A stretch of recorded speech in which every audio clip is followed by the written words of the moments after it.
Why isn't the mic working? There it is. There's the mic. Star citizen, everybody. Are all the things working? Yeah, okay, I got the stuff on. Alright. This is it. We're here. We made it. It's Star Citizen. We're back again. Yeah.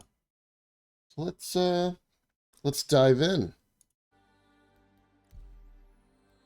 Alright, we're back. I've been Purposeful Halo. Been trying to do some fun things in the meantime. Back and forth to Pyro, trying to get some of these Copian horns, and I successfully gathered a lot of ingredients. So the goal today is to take those ingredients and we're gonna make some money. And not a lot, but like we're gonna do this Ryari, this mass regen failure thing you see on screen right here. That's what we're gonna do. That's the plan. At least for a little bit. Then we may do Wicklow after that, but I'm going to take as many of these ingredients as I can and get them to wherever I need them to be.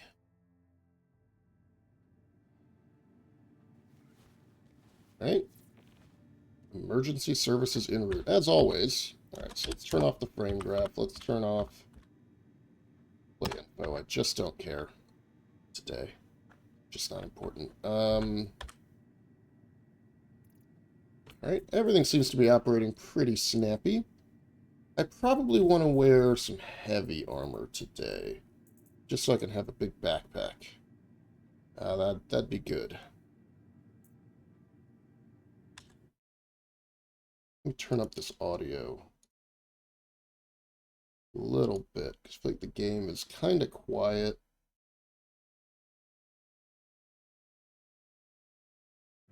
Alright, we'll see how that does. Sod SH, microwave suit. Yeah, I don't know what I want. Do I have like a bunch of orange? That'd be good. Let's worry about that in a minute. Let's put on clothing.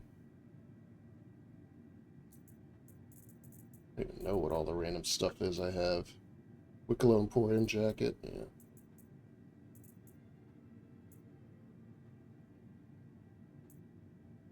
Oh, that's what I want to do here. Hold on. Clear.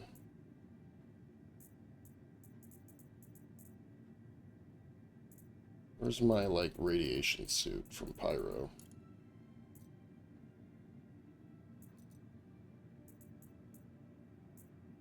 Beautiful.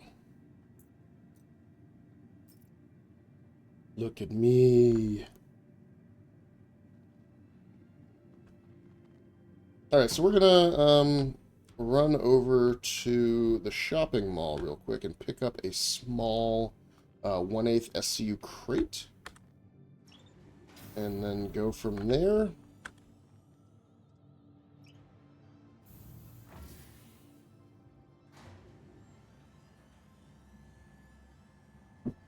Let's turn off chat. But yeah, ever since the hotfixes have come out, at least that first set of them, the game's been running really well.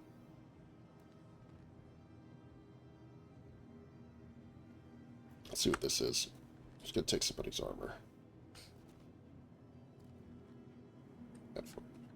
Just PAB armor. Honestly, it doesn't look too far off.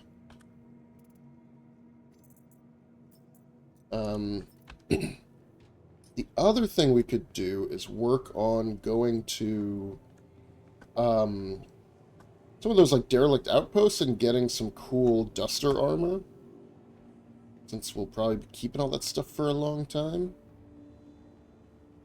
So I don't know, there's a lot of possibilities.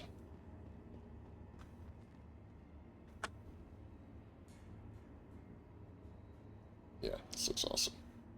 I love that the eyes are kind of cross-eyed too. You're only going to focus on a spot about 5 feet in front of you. Everything else, you're just in trouble. There we go.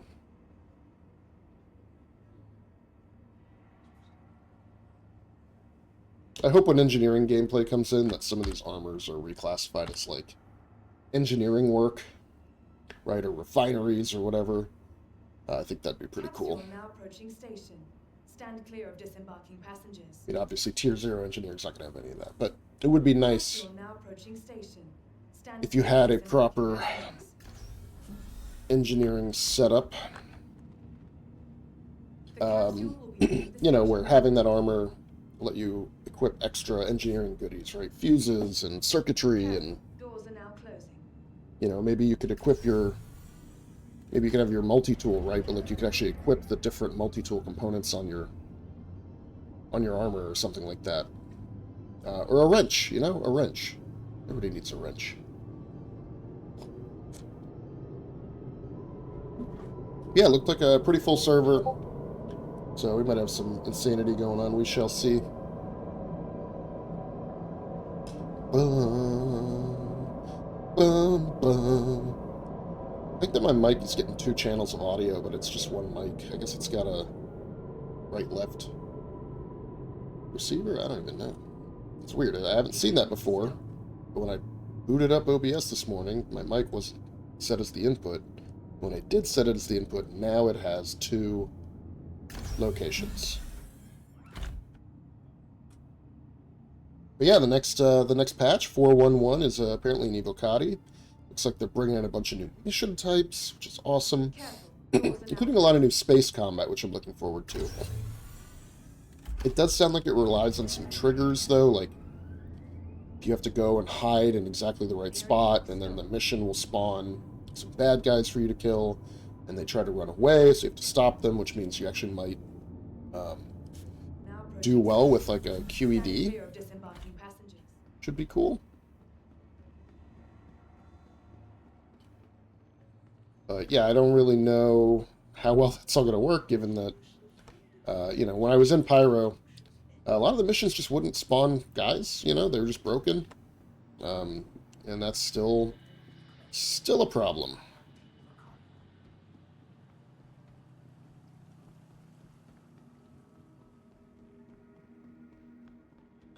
Whoop.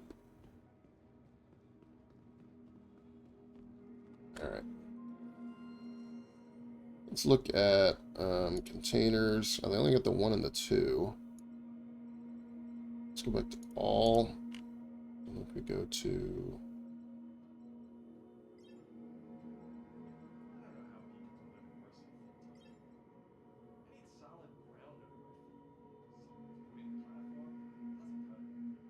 Yeah, they've only got the 1 SCU. Let's just get a 1. It can work just as well with the 1 SCU or not. Alright, back to the space station. Spaceport. I'm hesitant to outfit my ships. So the reason I'm back here and not in Pyro is because while I was doing missions, one of the missions where nobody spawned for me to kill, I came across somebody's abandoned Corsair, and it had like a full set of attritions on it.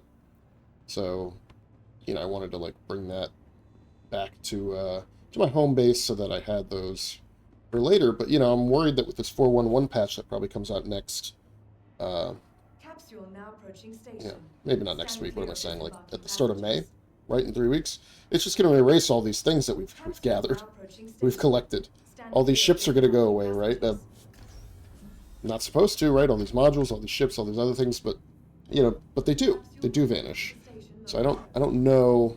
You know, the long-term persistence isn't as persistent as they stack it up to be. So I don't know what to do about that, because like last time around, I outfitted a couple of my ships, and then all that stuff was gone. So I'm thinking about just waiting it out. You know, but if they are having a really high patch cadence, right, if they're frequently patching, then I don't know that I want to spend a lot of time outfitting ships. We shall see.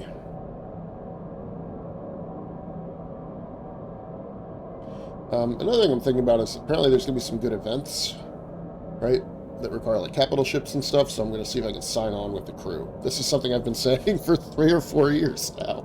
It's like, oh, I need to crew up with some randoms and help them out. Be part of a you know, pickup group. I don't know if that's really going to happen. but I have every intention of doing. You know, this train road's actually rather smooth. I mean, there's a little bit of going off the rails, but like the train's not vibrating like it used to. So that's a good thing. Whoop.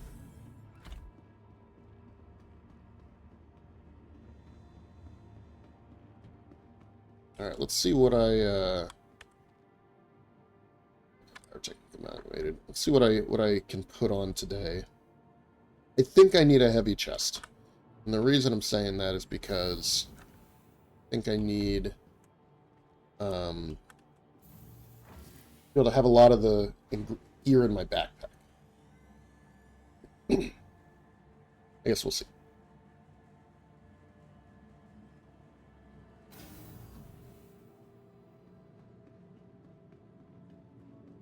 So I'll take that, and I'll take the 1SCU crate if I need to use that. I'm guessing I can fit a lot of it in my backpack too, though. It's the hope, the plan, the prayer.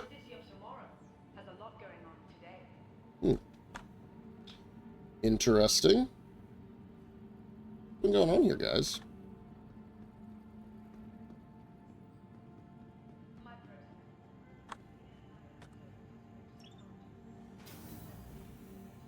Like that one guy was like role-playing a, right, my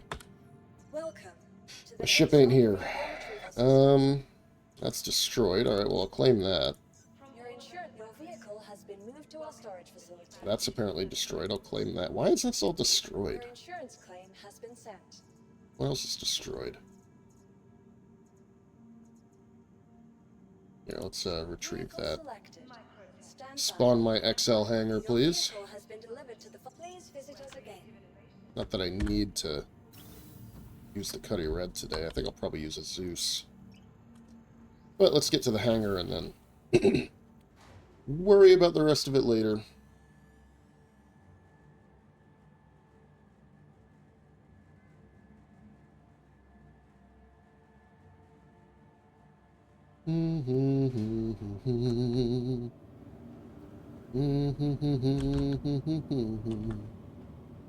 People can, by the way. I don't know if you see us saw this, but oh, hey, it's Mantis. Hello there. How you doing, Mantis? Pretty good, pretty good. Welcome Oh my to god, the that is a ASOP sticker I vehicle need. retrieval system. I joined a public lobby in Monster Hunter. Ah, And nice. someone just used the Alma Hearts sticker, and that's pretty fantastic.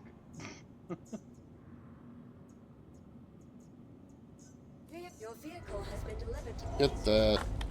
Let's find something fun to wear that I can equip a large backpack with. I'm gonna go do my my citizen duty. Do those like Ryari, whatever Oh yeah. ones. Here we go. That looks good. Haven't Find really some been playing arms. much Star Citizen. It's all I want to play. That's fair. I mean, I can't blame you. I've been playing Monster Hunter. Yeah, that's been hard for me to want to pick up. I'll give it another go to try to catch up to everybody tomorrow. That way I can actually... I just think I'm discouraged by not being able to actually play with friends, but everybody's like, yes, please progress so you can play with friends. So it's like, all right, fine, I'll Well, do part of it. it is also like you need to go. Well, you don't need to, but it helps to go do some of like the re-hunting some of the monsters that we've been doing, so you can craft the gear. And like, you don't have to progress story to do that. We just toss up a hunt and we go.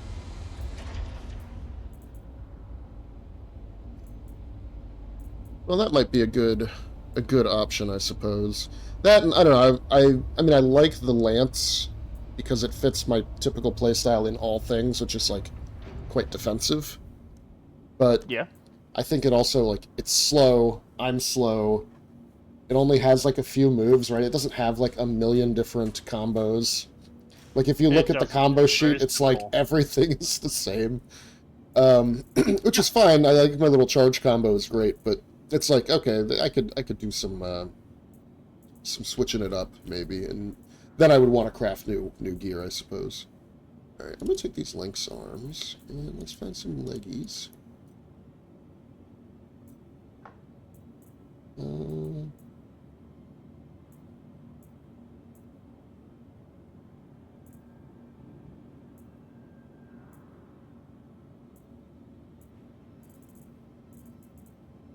Da, da, da, da.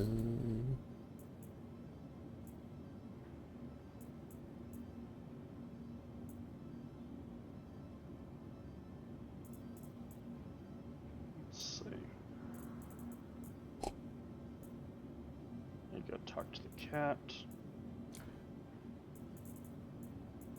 I am confused as to why the cat people are not also classified as monsters. I mean, look at them. I know. They're the worst monsters. I think it's purely because they help us out. Yeah, that's all it is. They're our monsters, so we're good with them. You know what? Nobody. It's not like Witcher where we where the true monsters are actually the people. Right. I mean, I'm not convinced that that's not the case. That may still be. Oh, it probably is. Don't I have one of these that's just like the modified edition? I feel like I have so much stuff that has just disappeared. Even stuff that was like in that like is part of my account. Oh yeah? Yeah, I don't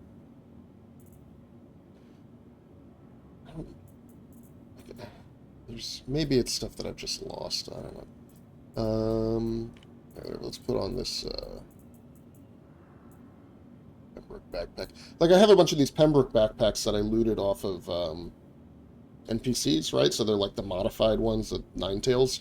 Like, the color's the same on all of them. None of them have a custom color setup. Like, the only ones I have are the ones from, like, my RSI Ivory Edition Pembroke suit. I don't know, it's not a big deal. It's like, what is going on with their back end? Fair. Alright, I need pants.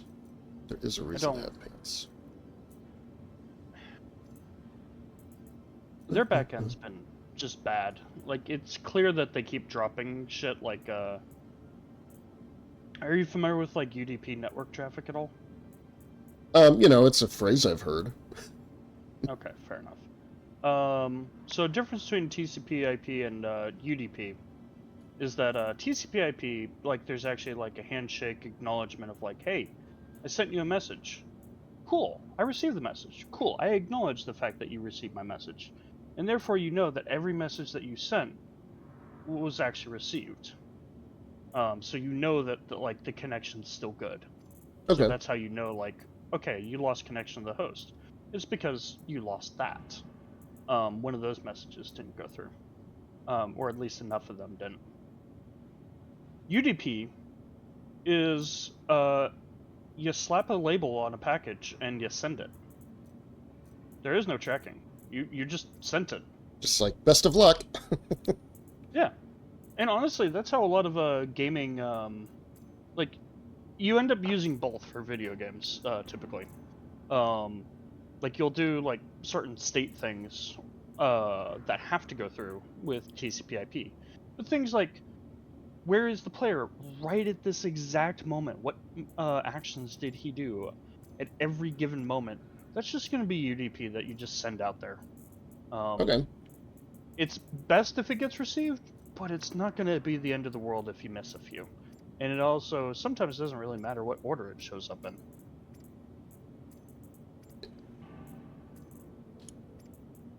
It's actually pretty good for that. Star Citizen is just like, whatever. Yeah, well, the thing is, their event system, it's supposed to be like TCP/IP. Things get done in the right order. But there was an interesting thing I noticed when, back before Master Modes. You know how, like, you could hit B to pull up your quantum stuff, and then hit B again to, like, dismiss it? Yeah. But I noticed that if you were in quantum, turned off quantum, hit it again really quick, like just a quick double tap. The markers would come back up very briefly, and then they would all go away. And Mhm. that's literally just out of order processing. It saw that, oh hey, cool, yep, we got markers back. Oh wait, no, he actually turned it off. Yeah, that old off one was old. Please check timestamps. Star Citizen, come on. They need to attach timestamps to shit and verify that they actually play it. Yeah, I mean, that makes a lot of sense, too, based on just, like, my experiences of stuff. Like, I was just thinking about, because I saw some of those, like, leaks, apparently, where they're talking about, like, oh, they have these events where you, like, can go hide in a gas cloud and you wait for, like, some pirates to come by and ambush them, right? But, like, you have to be in the exact right spot for the event to trigger properly and, like, all of this. It's like, every time they've tried to roll this out, it never works, right? Like, you have to have like a fresh server and be like the only one doing it, and then it works. And after 10 minutes of everybody trying, it's broken until like they restart the servers again. I feel like we're just in for a big headache with all these events they're planning, where it's just going to do the same thing it's always done. Have you looked at that post I shared with the Reddit thing and all the leaks? Yeah, that's where I was looking at it. Is the all the like planned cool, Yeah, like we're gonna focus more on bug fixes rather than features this year. Meanwhile, right. same number of features as usual. Yeah, it seems very unchanged. Where's my laser pointer, damn it? I have too many flashlights.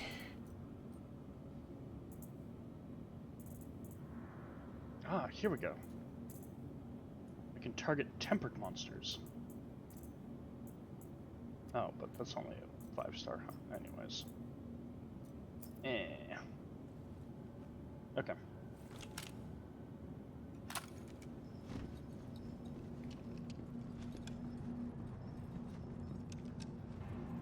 Why did I just go from Alma to a quest maiden? Like, god damn it. I just realized I needed to collect all the things to do the Ryari missions. What am I doing?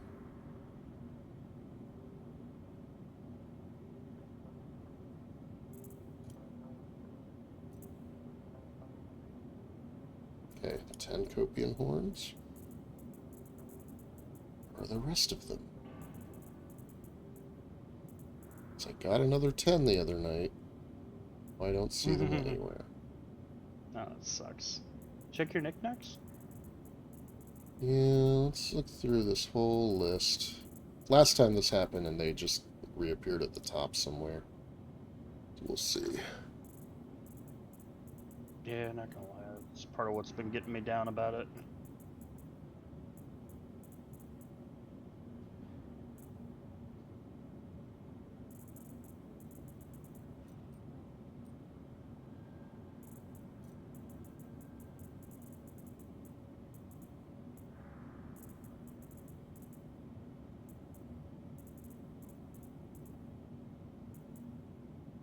It would be nice if there was like an inventory search function, you know?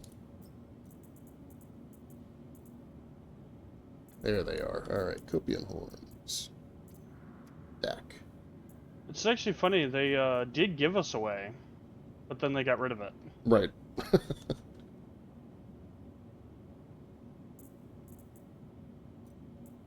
Alright, so I think what I'm going to do is this. Just start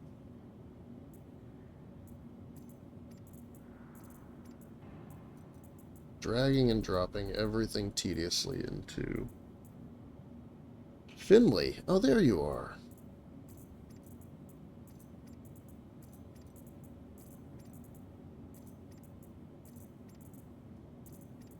This is riveting inventory management gameplay. So I told Kraig, I was like, hey, I'll be around. I'm like, I don't know if he's going to want to watch this anyway. Fair.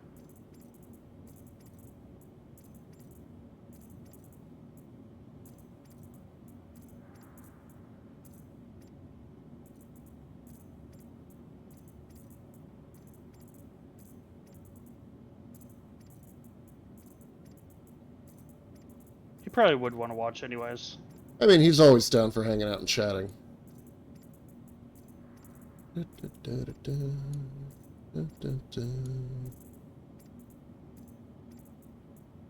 Maybe I need more than a 1 SCU container.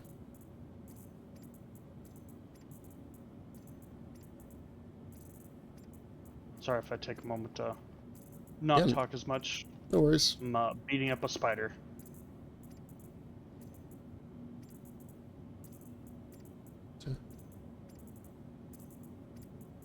Just need maximum drag and drop focus anyway.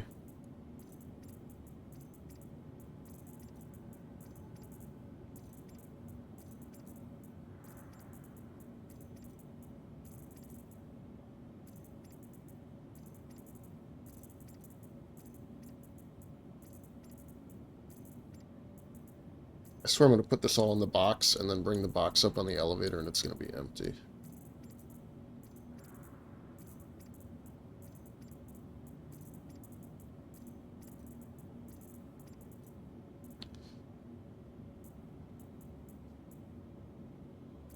I love how they have an arachnophobia mode. What does it replace the spiders with? It only replaces the small spiders. Oh. In one specific spot. But the big spiders, the ones that would actually cause the problems, they don't do anything about. There must be some kind of, like, I don't know, like research saying, like, turns out people aren't scared of large spiders because they recognize they're fake. But, you know, small spiders freak out your audience. I think they're full of shit. Yeah. Yeah. There was, I used to get fucking nightmares, from, like, after... First time I saw the spider level on Diablo 2, I had nightmares of, spiders crawling over my walls. A lot of my, arachnophobia got really tempered, though, when I moved out from my parents' place into my own. I had this nice, apartment next to a lake. Except because it was an apartment, there was a light on outside my apartment door. It was always on. I could not turn it off. This being in Alabama, good weather all the time, usually. At least my definition of good weather, because, yeah, I do like a good storm. But because there was always a light on, this meant the spiders were always present. And every time I would come home, from like spring to fall, there would be at least 2 to 3 spiders making webs on my front door. Yeah. And me having nice arachnophobia, someone got to watch me probably the first couple times spend half an hour trying to get into my apartment. Oh, I mean, and being the South, like, it's going to be those nasty looking, like, brown recluse spiders and stuff, like, you know. Oh, no, they they just weren't any gross. ones like that. You just get the big fat orb weavers, and honestly, like, I just need to take my boot off and slap them.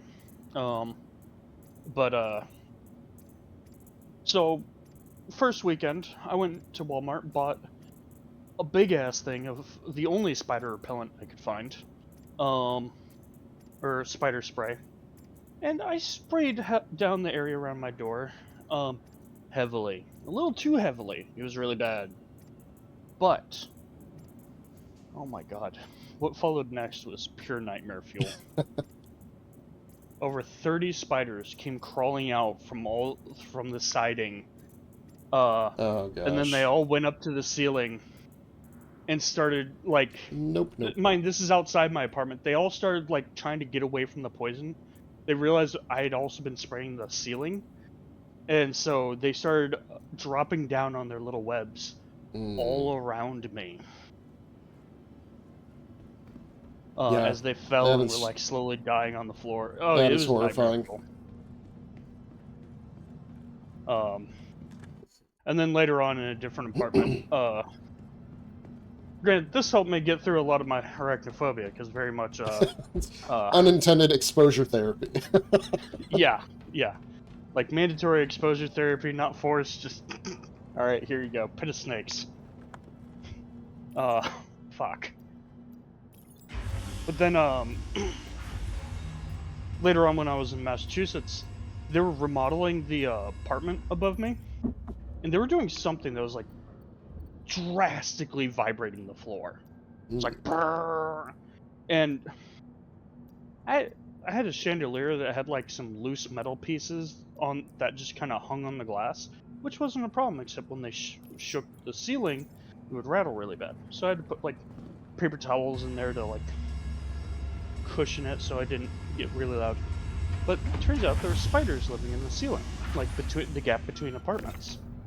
Because of course there were. Yeah, honestly, like made sense. We're on the first floor, plenty of bugs and whatnot.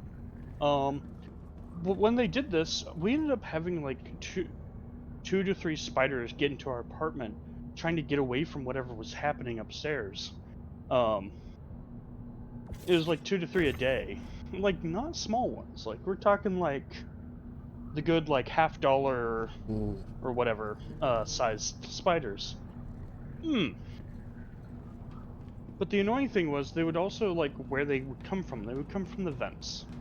Where do you have vents? In your bathroom, right above the toilet. All right. Oh gosh. And so you're sitting there minding your business, reading whatever, or like watching a TikTok, and then itsy bitty spider just dropping down your junk. Jeez. Yeah, that's terrifying. I don't know. I never had like a ton of arachnophobia. I was probably really curious as a kid. Like we'd have, like the big spiders that are like black and yellow, and they do like the little zigzags in the middle of their webs, so like birds don't fly into them by accident. We had like a bunch of those, and it was really cool because I would just like catch grasshoppers or like large ants, just throw them into the web and watch them eat them. It's a little demented, I guess. I don't know, but I mean, you're a kid. Yeah. It's not like I was torturing squirrels I or understand anything. it. Yeah, I've watched fucking wasps get stuck in spider webs and watching the little battle royale that happens. Yeah, it's fascinating, All right, what is this? Where am I going? 20 Copion horns. Let's do this. All right, Meanwhile, when I was living in Maryland, we had some there weren't a lot of them, but there's usually like 1 or 2 praying mantises around. Now I always found mantises pretty cool anyways, but hence the name. But I happened to catch in my back porch once a praying mantis decided it was gonna have a spider for lunch. And we just watched this praying mantis just charge straight through the fucking web. Like, it's sitting there just ripping it all to shreds and whatnot. And the spider's, like, trying to hide in the corner, like, oh, fuck. And, yeah, the praying mantis got the spider. Wow. It was like, damn, okay. Well, you gotta understand, like, mantises are not small. Like, some of them are. Some of them are, like, like, about the size you'd expect for kind of a larger spider. Not like the actual big spiders, but like inside your home, you would consider it one of the larger ones. Yeah, no. Meanwhile, praying mantis is easily like 2 to 3 inches long.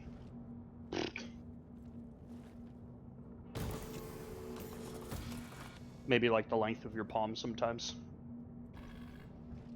Yeah, one thing I've not adjusted to very well up here is that there's not all that many bugs otherwise.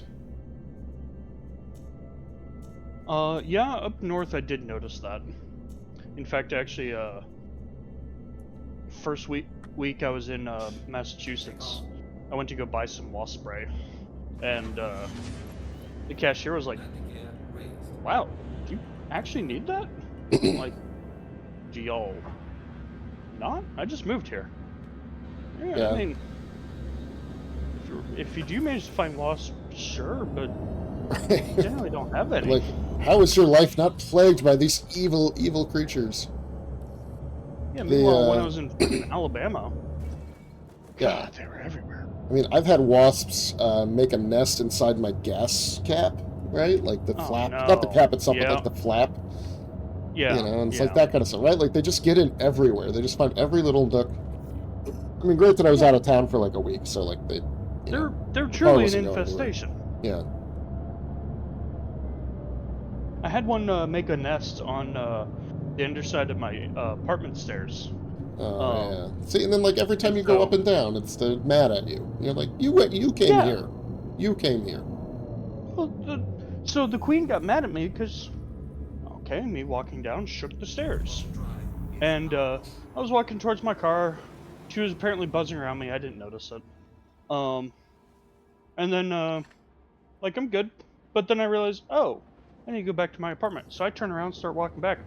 Oh, that pissed her off, and she latches onto my finger and continues stinging. Not just once, like she keeps Yowza. fucking going. And I'm just like, what the fuck? So I finally like go to grab her, and that's when she flies off. Now, unfortunately, I have an allergy to those fuckers. Oh gosh. So, uh. Now, granted, it's not bad enough for me to like need to go to the hospital or actually need to carry epinephrine. I just need to take a Benadryl. Otherwise, I break out in like full body hives. But yeah, it's just, which actually really sucks because the Benadryl ends up knocking me out like pretty. I basically can't work for the rest of the day.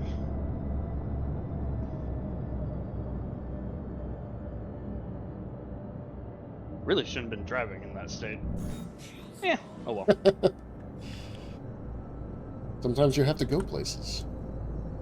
Yeah. I wasn't operating heavy machinery. It was relatively light compared to heavy machinery. Alright, are the elevators going to be working? We shall see.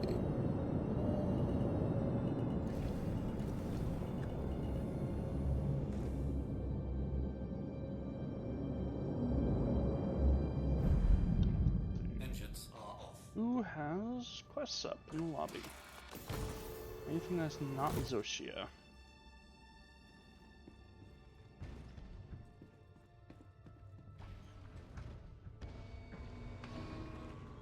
Not really. Who posts a fucking one-of-one quest in a public lobby? Here's an accident. Little shit.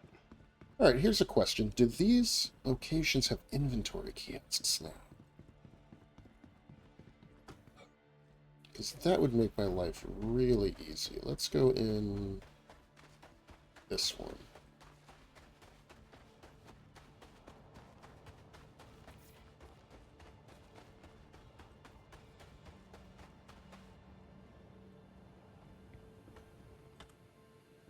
So I've got this nice horn. That's it does paralysis. I don't know if you've seen paralysis in the game yet, but basically they get like lightning coursing through them a lot, Oh, and cool. they can't fucking do anything. Like they're stuck for a little while. Useful. And so you just beat on the monster. Oh hey.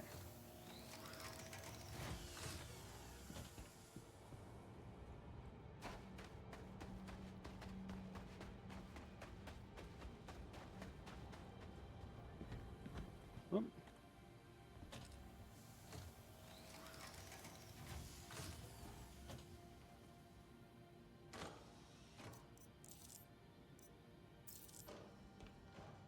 Well, shit.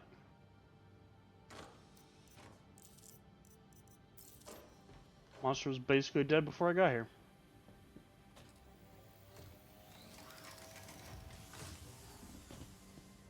Always an efficient way to spend your time. Alright, I'm gonna guess the answer is no, but we shall see. I was here for like, I didn't even have time to get any combos off. Jesus. And they were here for 10.5 minutes. Such a shame.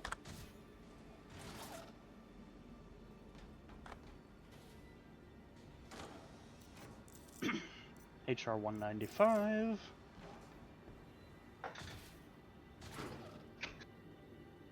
I love how I was barely there and I already got 6 like buffs in.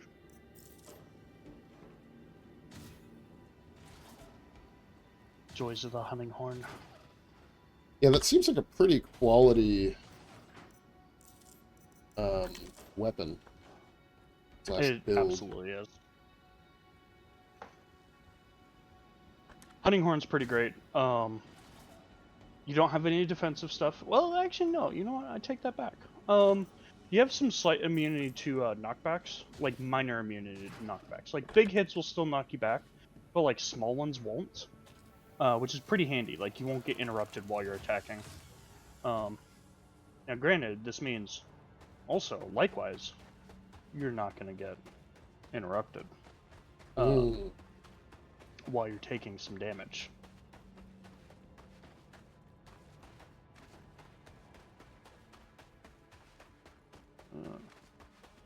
Uh-oh. Someone's getting their ass beat, and I need to go save their ass with my horn.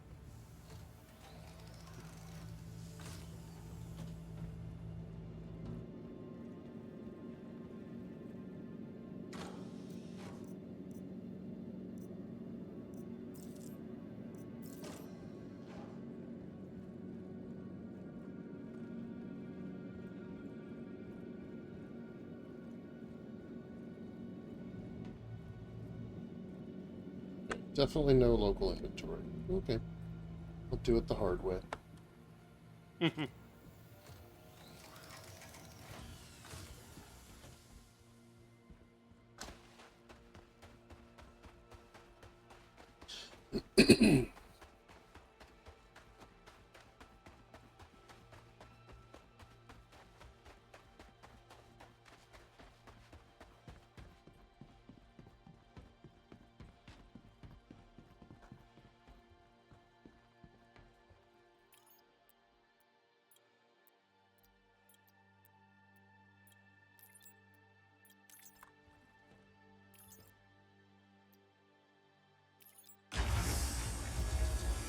Alright, good, that's working.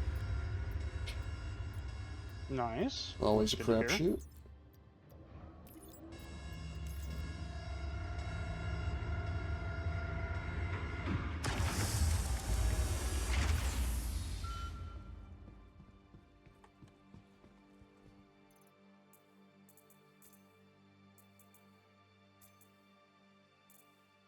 Oh great, I can't drop anything. Try this one.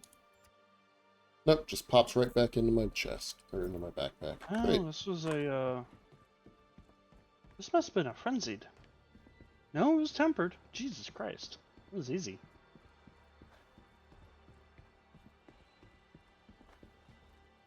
Okay. Hey, I found a backpack. Open. Can I put you in here? Lol.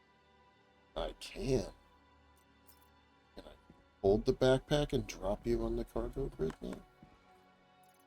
I love the loop with Star Citizen. Does this work this time? Who knows? Holy shit, that was a gold mini crown. Yes! Yeah, like, I literally can't... Alright, what is my next...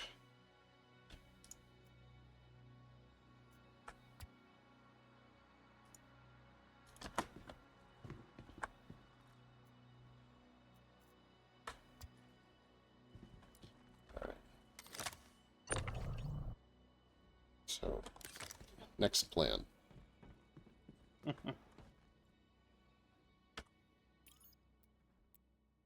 See, calcite.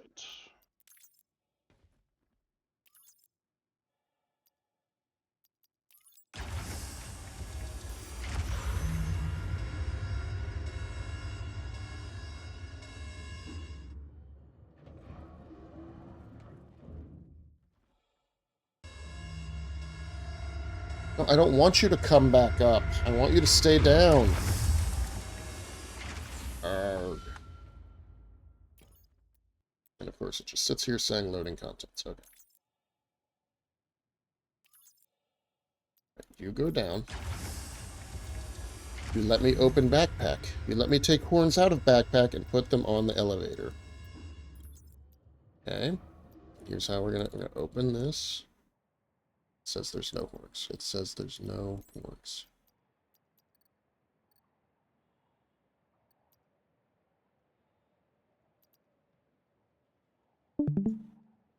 What is this?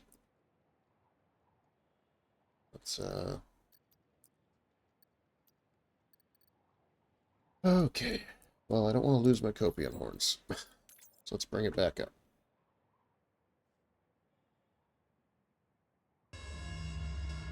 Why don't you just put on the backpack, go up to the inventory thing, and pause the button directly? Because there is no inventory thing. Oh. I just looked in all the buildings and I couldn't find one.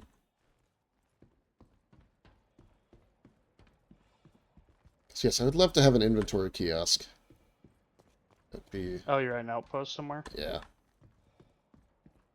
Just trying to figure out how to get all these items handed in for the mission, to unlock the other missions, to hand in the other items. Gotta love it. Yeah.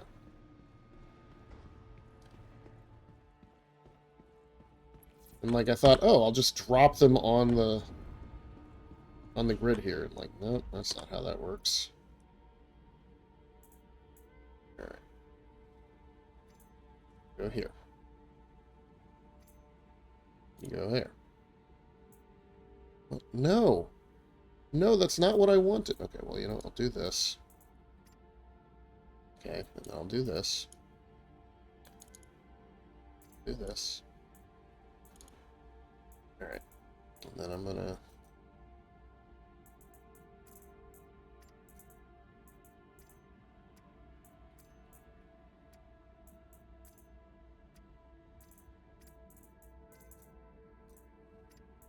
Okay.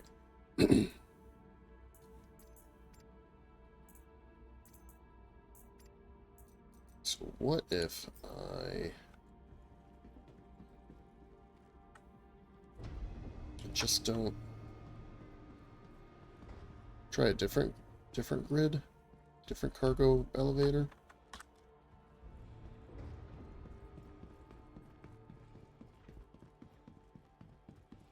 So, there's something that says deliver. Yeah, I think it's just at the center of the, like, location. Oh, that's... Yeah, it's just in this pillar here. Find the commodity kiosk. That's, this one?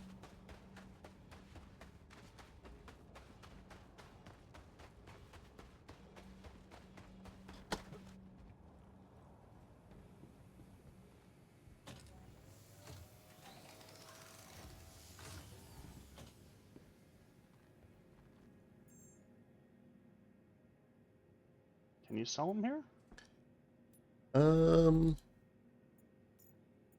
But again, in order to actually complete the sale, doesn't look like it.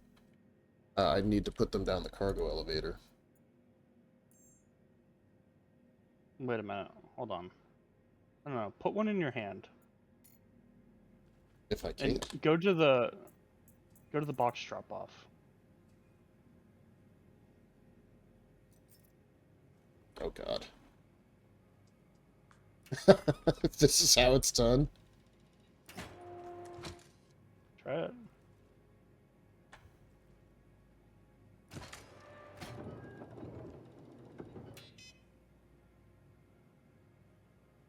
That didn't count. It didn't count But it. took it. It's not supposed to. God. Now I have to go find more copion. Oh, sorry. Oh, wait. You know what? Yeah, wonder- it's gone forever. Fuck. I wonder if you needed to put it in a small crate and submit that? I Well, don't know. that was the problem, though, is it wouldn't take anything out of my crates. No. Get a small 1/8 SU crate. Stick the whole thing with the 20 in there. I wonder if that would have counted. I can try that. After I go find more copion. I'm sorry. That's alright. You also gotta I find mean- a crate. Yeah, it's I just go to the space station for that, right?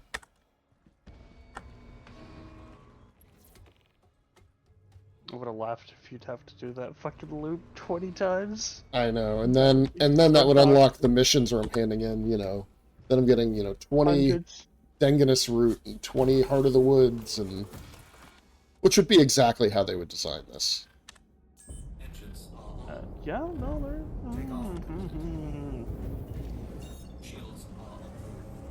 It's kind of sad when,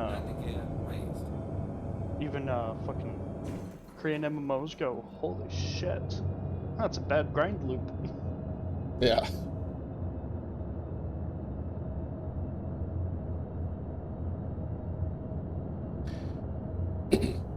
Like, I just don't understand how they have so much trouble figuring out how to do, like, missions that require you to deliver items. Like, why is this... Just let me put it on the cargo elevator. Let me hand it in at the, Kovalex thing. Let me, like, there's just no... It doesn't have to be this hard.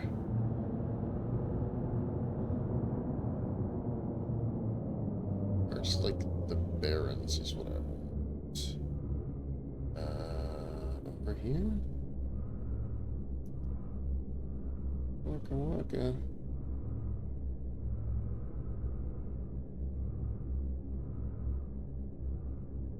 There it is.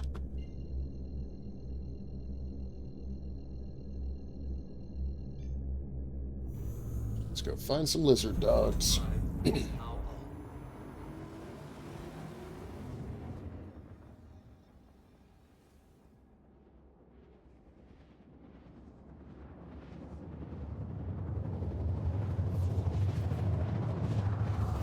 I was about to say, at least it's daytime. Nope. I mean, it could be. I mean, I thought, hey, it's on the other side of the planet, and I'm in nighttime. So maybe it would be daytime there, but my intuition was off. Should have come in A1. Yeah, right? That said, it's actually really hard to hit the tokens.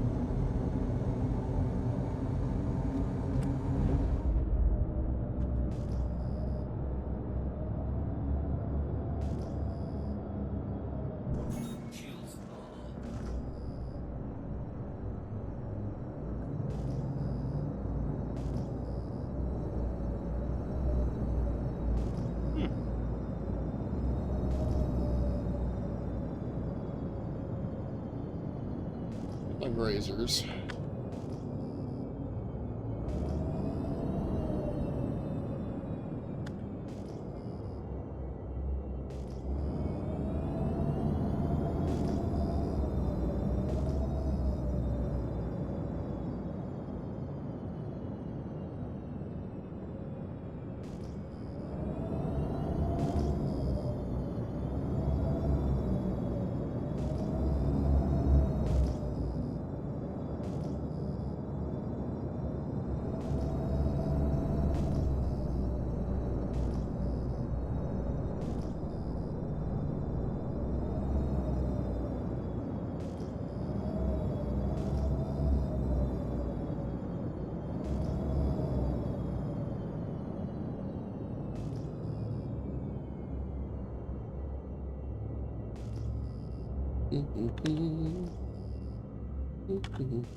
Oh my god.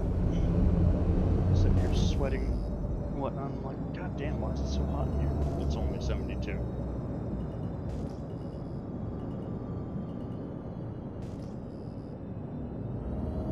You come out of winter and your body just doesn't know what to do with itself anymore.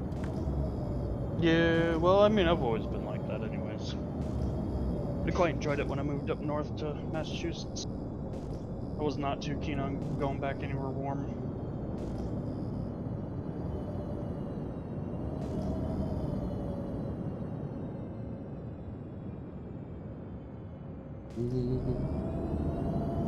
Come on.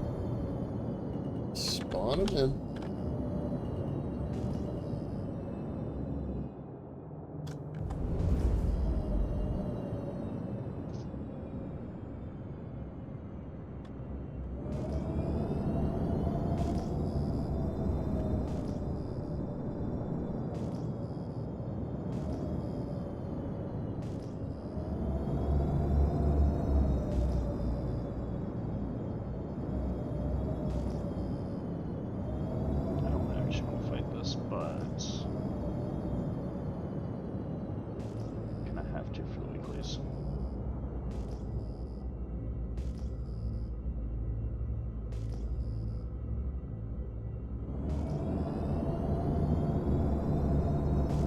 I kind of wish they didn't have all those overlapping stuff. Like, come on, just cluster them together if there's so many like that. Because it makes it like really hard to see. Yeah, well, UI design has never been their strong suit. Yeah. Never has.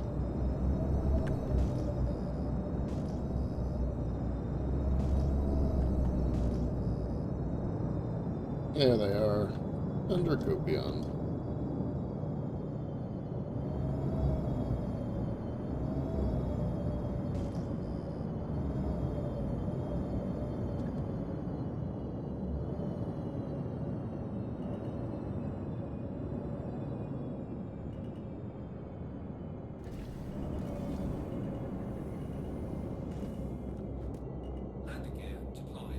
What am I doing?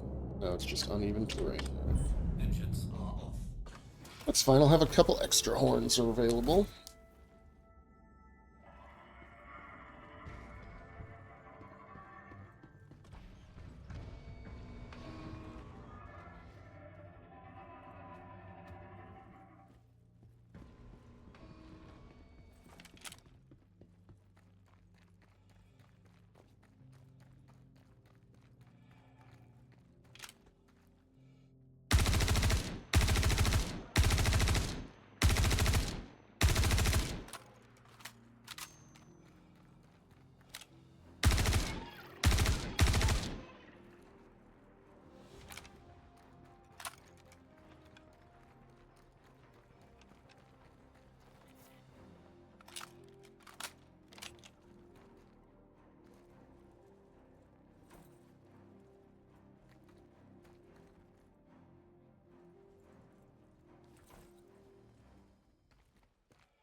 Coffee?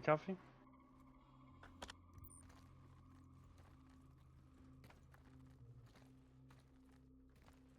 could have sworn there were 6 of these.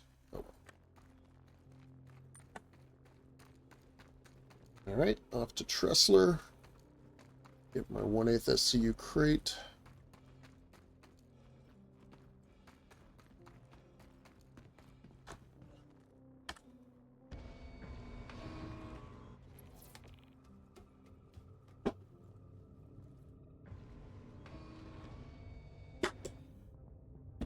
Oh my god, fucking Vespoid. I'm trying to like carve here and I've got Vespoids stabbing me. Well, Vespoids are these I'd little recommend fucking, stabbing them back. Well, so Vespoids are paralytic little assholes. Oh. They paralyze you, and so you're just sitting there kind of just doing this little shake on the ground while the timer's counting down for end of quest. Landing gear raised.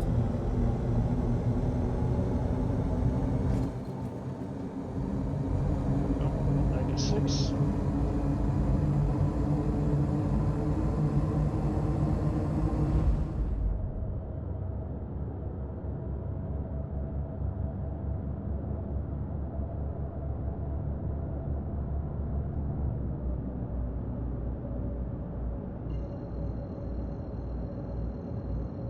Just endless trying to get all this stuff. This is like this step, this step, this step.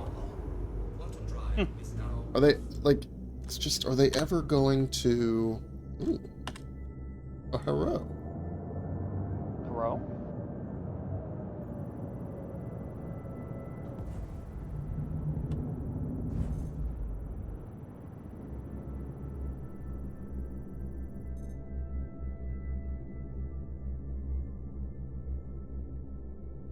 Not upgraded.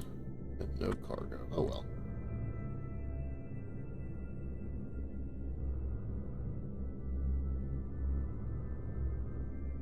Alright, Tressler, where you at? Is that you?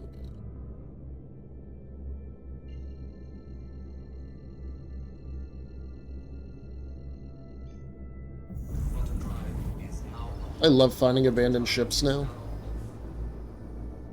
There's always a Yeah. chance that there's just like good gear on them, good Nice. components. quantum drive is now on. Quantum drive is Just now adds a nice level of fun.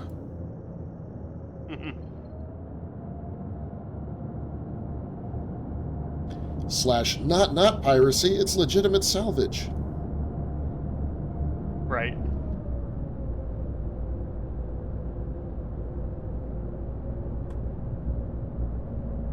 shields are on.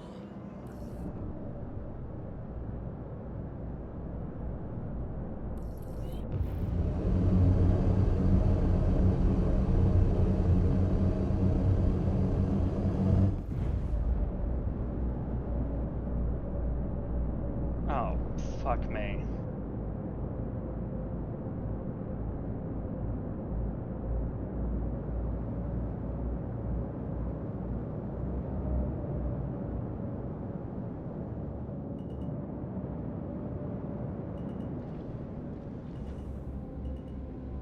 I lost count of all the moves I was doing.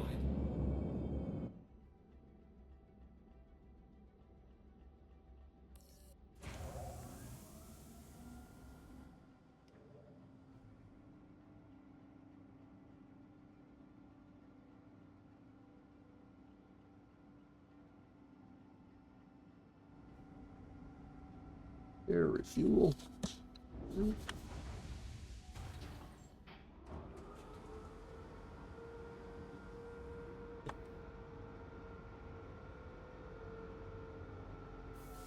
I forget. If you let it auto-store your ship because you leave your hangar, that's fine. Or should I manually store it and wait for that to complete and then leave the hangar? Probably manually store it. Welcome to the ASOP vehicle retrieval system. And then this is a medium hangar. Your vehicle So has I'm going been to moved store to a that. facility. And then I'm going to get like... What else is a medium ship? Corsair, maybe? No, Corsair's a large. No. Cutlass? Well, I want something I can deliver. Yeah, Cutlass is a medium. Raft. Raft is a medium. I'm sure that's here. Please visit us again. Okay, my ship is gone. Is it stored or is it destroyed? Welcome to the ASOP vehicle retrieval system. It's good. Okay, it's here. Alright. Please visit us again. Darkfield's angry.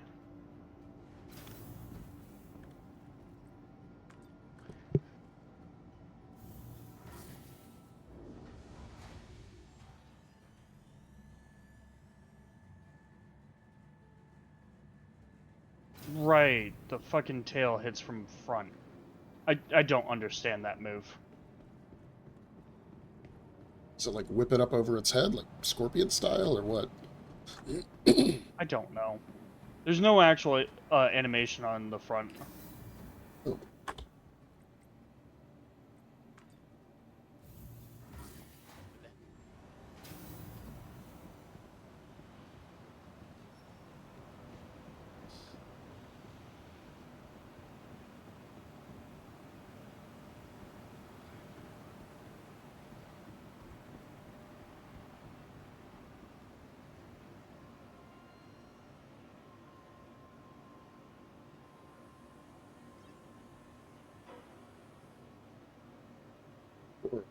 Mantis.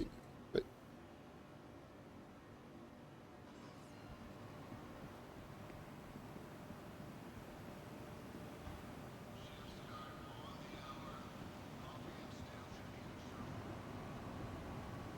on NPC, go away. Get out of the stairway. Ah, I hate you. Let's do Ow. this real quick.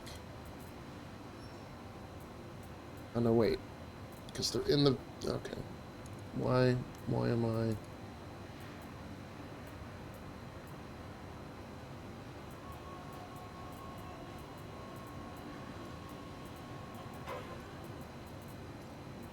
I don't need so many drinks, actually.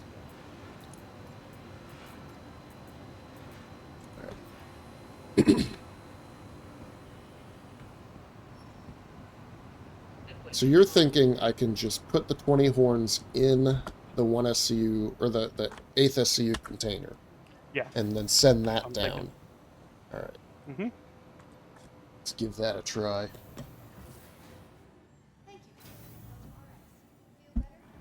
Actually, while I'm at it, let me drink.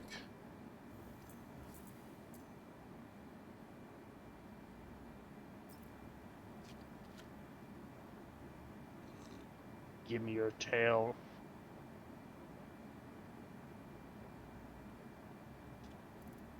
There it goes. Tail obtained. Victory!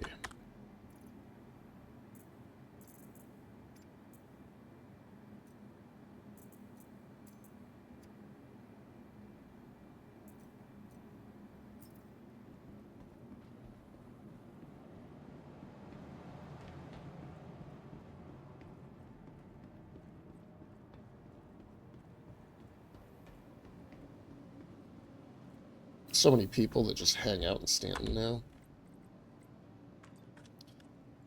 Like, it's so weird to me coming out of Tressler and seeing like 10 different people running around. You know, and then you go to Pyro and like, if you see a person, Nothing. they're probably shooting you. Pretty much. Well, apparently crime's broken in Stanton at the moment. I've heard. Welcome to the ASOC vehicle retrieval system. Ow. Oh shit. Your vehicle has been... Please visit us again. Oh, that's gonna... Okay. Just gonna stay here. Lol.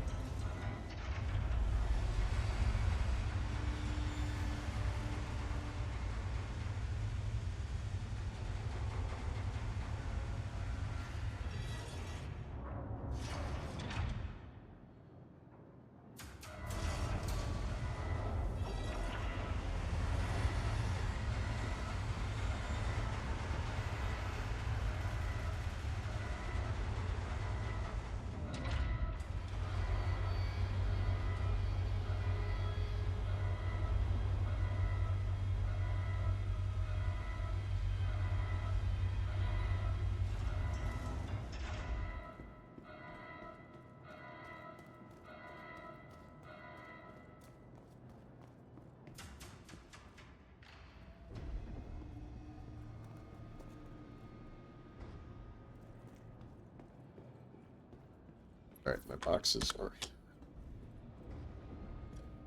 All is well.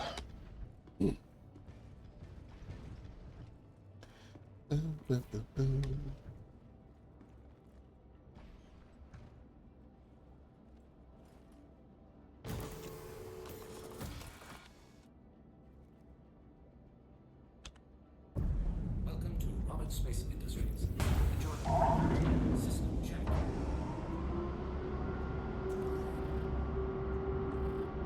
God, I love being Lance. So I use it against Arkvale because Arkvale fucking hurts. Yeah. Just have all of the defense.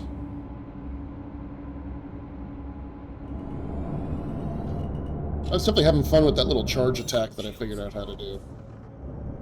Nice. Alright, tech. Yeah, now that you've played a little bit more, I could probably actually tell you how some of this stuff works. Yeah, I figure I have some time tomorrow, so I'll probably sit down and try to play catch up and like actually get a better grip on the mechanics. Spend a little time in the training area.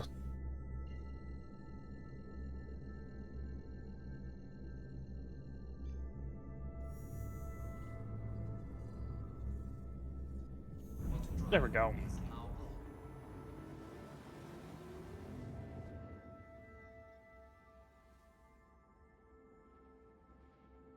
You're doing surprisingly little damage.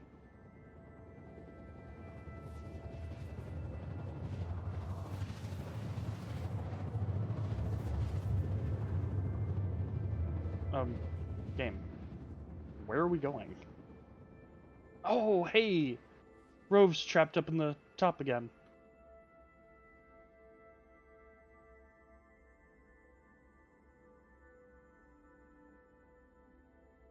Quantum drive is now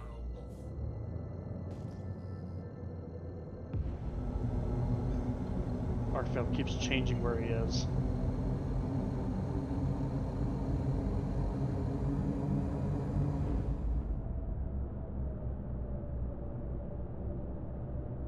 Oh, he's up here?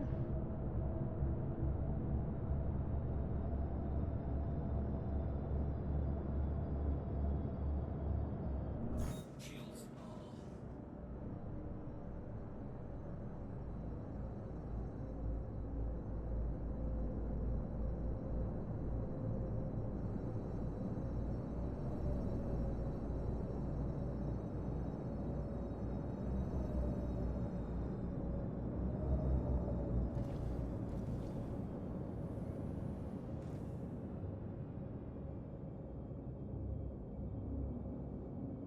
You missed me. Engines are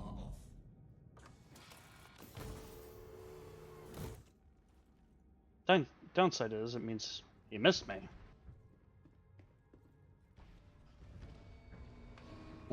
Let's get the box out.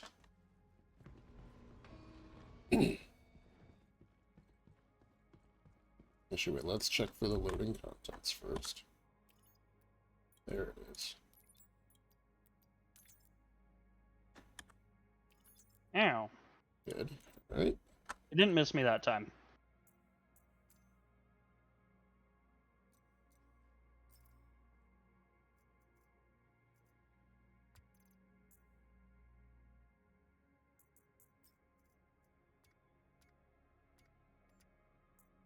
Alright, 20 horns inside the box.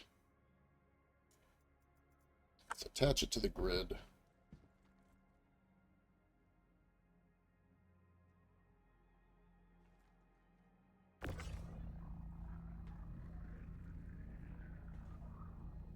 Okay, it's on the grid.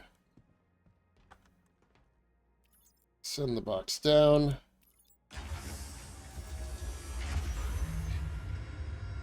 Ow. Hoe bag. Nope. It did not count that as a delivery. Motherfucker. Oh no. Where did you send it down? The cargo elevator? into Yeah. the... Yeah. Yeah. I think I'll have to do it in that shipment crate.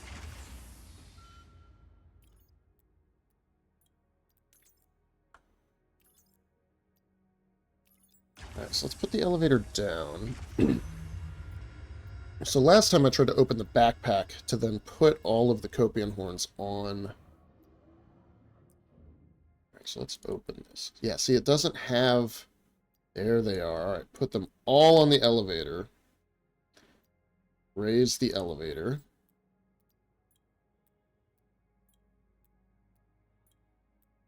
That's what I wanted to do with the backpack, and it wasn't letting me. This may still work.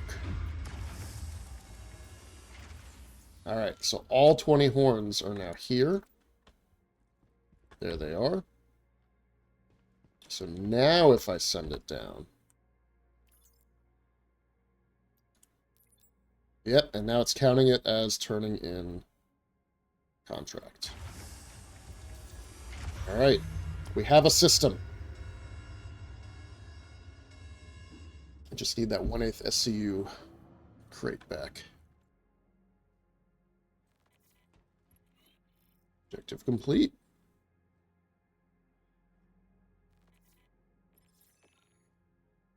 Contract complete. There we go. See, every time I hit F on this and it's down, it just brings it up empty. And I don't know why. Oh no. And now I've got the loading contents. And now I don't. Now I send it back down. Let's just add friction. Let's just add more friction. More and more friction. That sounds like a good idea.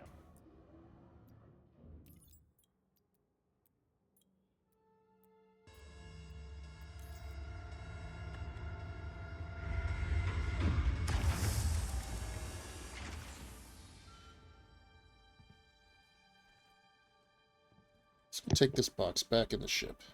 See if those other missions have spawned.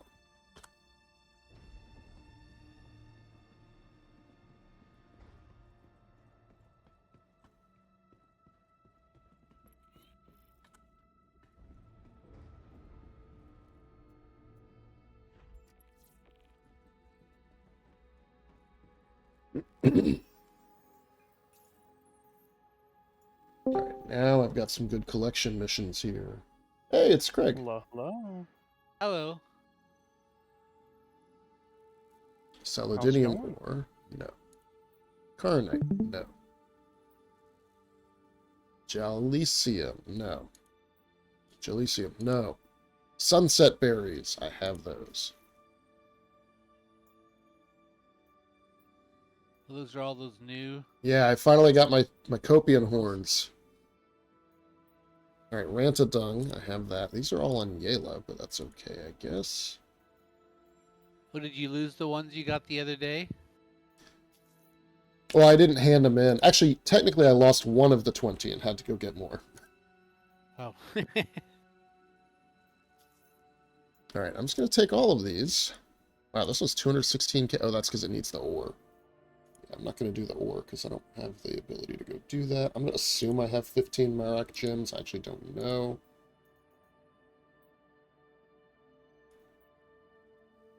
Prota, I have. Probably a lot of Prota. Thing is, I don't think this actually gives rep. Revenant Pod. Just getting all the resources for research missions.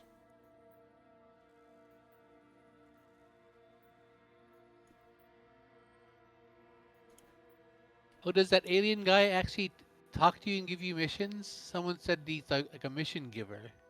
No, I mean, he is in the sense that, like, you can get missions from the mission board for him, but he doesn't I see. talk to you about it.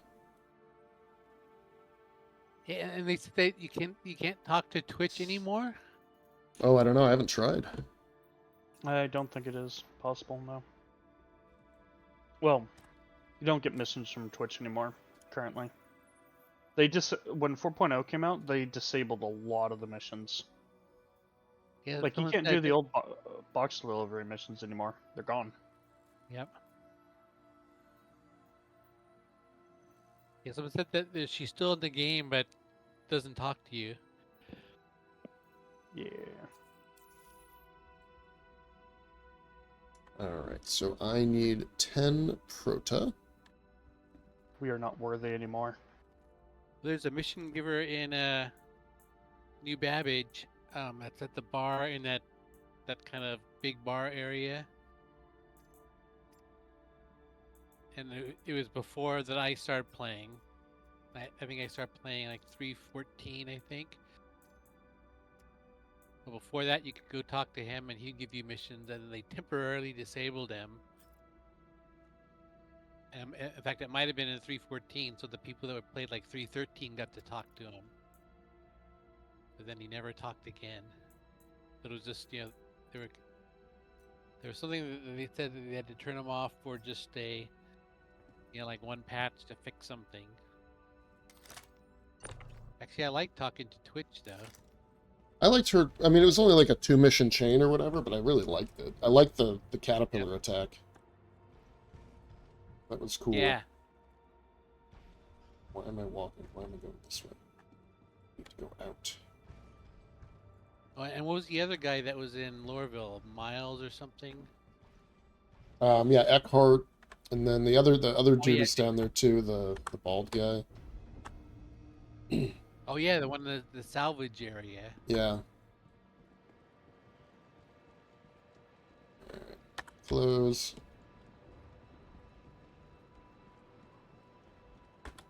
I like those 'cause those are the only NPCs you could really interact. Oh, and you said the bartenders are off too. I said that and the bartenders, but they ignored me a lot anyways. Yeah. Or that one time I went in with like you and AU, and you guys both got served, and the guy would never serve me a drink.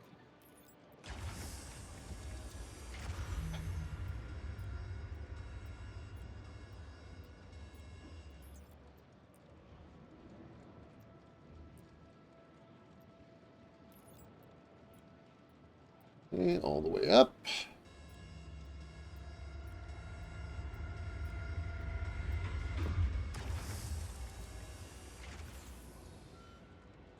All the way down. Confirm.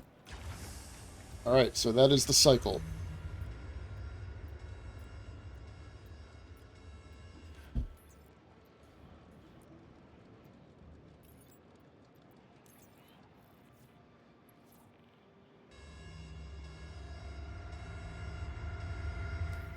Vegetator is one off.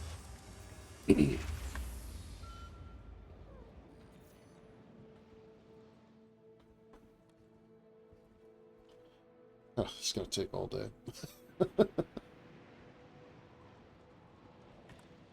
No wonder people are doing Wicklow instead. That and he gives you cool gifts.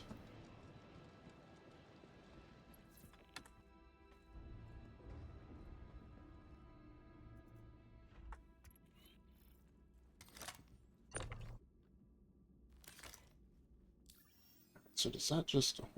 Let me clear my visor here. Please. There it goes. All right. Yeah, these freight elevators seem to be pretty finicky. They really, really are. Seems like that's what whenever I watch a video, that includes something to do with them, people always say that you have to make sure you only like put one thing on the elevator at a time. So it seems like a lot of the gameplay is standing at that elevator console sitting. Yeah, for it's each little really, transaction really by annoying. itself. He said if you try to put two on, it'll just bug out, and then Oh God. sometimes they said like even like if you switch servers, it still won't fix it, and you have to like wait like 24 or 48 hours before like the elevator will work again. Yeah, I mean, I'm only going to do this a few times. It's already pretty tedious. I looted way more than I needed to from those distribution centers. Shields off. Landing gear raised. And these missions for the alien guy, they only give you like rep, so they're just kind of like a normal mission chain. I don't really know if I'm getting rep, actually. Let's see. This would be Ryari? No, I don't even see... Is it Adagio Holdings? I don't even know. Bounty Hunters Guild, not Kovalex. Yeah, I don't even have, like, a Ryari rep. Is it a journal thing? No. Alright, So no, what that's do you not... get? Oh, you just get like cash? Well, so, like... Right, there's a crisis of regeneration. They're collecting all these different resources to aid their research. I'm assuming helping this matters, but maybe it doesn't. I don't know. Oh, it's like those old Elite Dangerous like community goals. Well, but even they gave you. Yeah, there was like a sense of progress. Well, and they did something like this recently, and like you would get a little journal entry that would tell you like, oh, you're so far along to achieving tier 1 rewards or whatever. They didn't do that this time. And this is happening at the same time as Wicklow, who at least gives you favors that get cashed in for items or whatever. Yep. So I'm not really sure. Wait, that's really far away. Was there a closer one? Let's not leave the local system until... Alright, this one is on Yeah. Clio. It seems like these should be tied into that somehow. You know, by doing them a lot of missions, you'll think you were cool, kind of doing favors for them, maybe. Well, and they kind of said that. That's the thing, is like they kind of said, like, this is the beginning of our B story, right? The other ongoing story that's not the, like, attack on Stanton, attack on Pyro storyline, which is this regeneration crisis, and that, you know, players would have a chance to, you know, have their decisions matter or whatever. And now it's starting to sound like that Santra guy. Yeah. I think Your this was my decisions will graph. matter as long as they match the predetermined progression that we've determined for you. Right. So I don't really know, but I'm guessing that, right, this is all logged and tracked somewhere. So, like, I wonder if this isn't some kind of, maybe I'm being way too conspiratorial and paranoid, but I'm wondering if this isn't some kind of test for the community to see if players are way more invested in getting rewards than in advancing narrative. Yeah, I'm not sure. I don't know why you would need to test that. I would be like, yes, people want rewards. And also, if they don't tell you enough about the story, it's like, it just sounds more like one of those like tier 0 things. Yeah. Like we had this idea, we put something in the game, but none of it works yet. None of it's hooked up, or it's hooked up in a way that won't be how it works in the future. You know, kind of Right. like that inventory recovery stuff. We put this in, but it's never going to work like this, so don't worry. I guess I'm not up to date on all the Star Citizen lore anymore. Yeah, I mean, I there's never looked not, into it like, too much a after I ton. played because it was only, you could only get it by like going to that like Astro Pub guy, and somehow he knew a bunch about different lore, and I was never sure if he was just making it up or he actually was, you know, reading some info from CIG that was actually accurate. Right, I so think all there's- I knew is that there was some aliens that hated us and a few that liked us. And that's all I knew about the backstory of Star Citizen. Basically, backstory of Star Citizen is we were not the good guys. Oh, really? Oh yeah, the human empires. 12 of Ranted Dawn. So the Messers, the Messer regime basically went around. So you know those that bird race that we get the Prowler and the Talon from? Oh, yeah. We wiped them out. Aside from maybe like a colony that maybe we keep alive, they're extinct now. We wiped them out, and I believe the idea is we started the war even. Yeah, I think that's about Oh. right. Like the Messer regime was very xenophobic.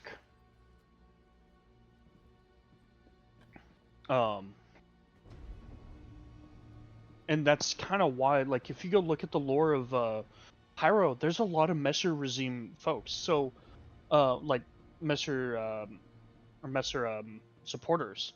So, like, Citizens for Prosperity. Take a look at their backstory, and the reason why they're over in Pyro and why they're not accepted elsewhere is because they're fucking xenophobic assholes. They're not as bad as Xenothreat. Xenothreat is willing to attack humans over being friendly with aliens. But Citizens for Prosperity is only a few steps behind. Like they trash the when you go to IEE and Microtech, the tram area has graffiti all over it. A lot of anti-Xeno graffiti, like humans first, Xeno bad, that kind of stuff. And then if you actually like there's actually a little booth for Citizens for Prosperity over there that has some of that same stuff on their brochures. Oh, Well, yeah, it's like These elevators are there's- broken. Great. Oh, in fact, these Try that, this that was other the one. elevator on the. I've been wondering where the elevators were on these little mining outposts. Yeah, they just strapped them onto the sides of the landing pads, but that last one was full of cargo and broken, so this one's probably also full of cargo and broken.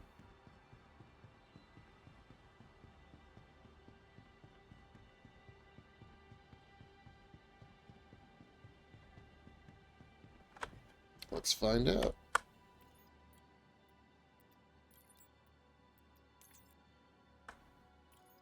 Yeah, I was trying to figure out how or if you could still do that old style commodity trading, where you'd go to a mining outpost and pick up a bunch of like ores and. That's how I stumbled across that video where it talked about auto loading.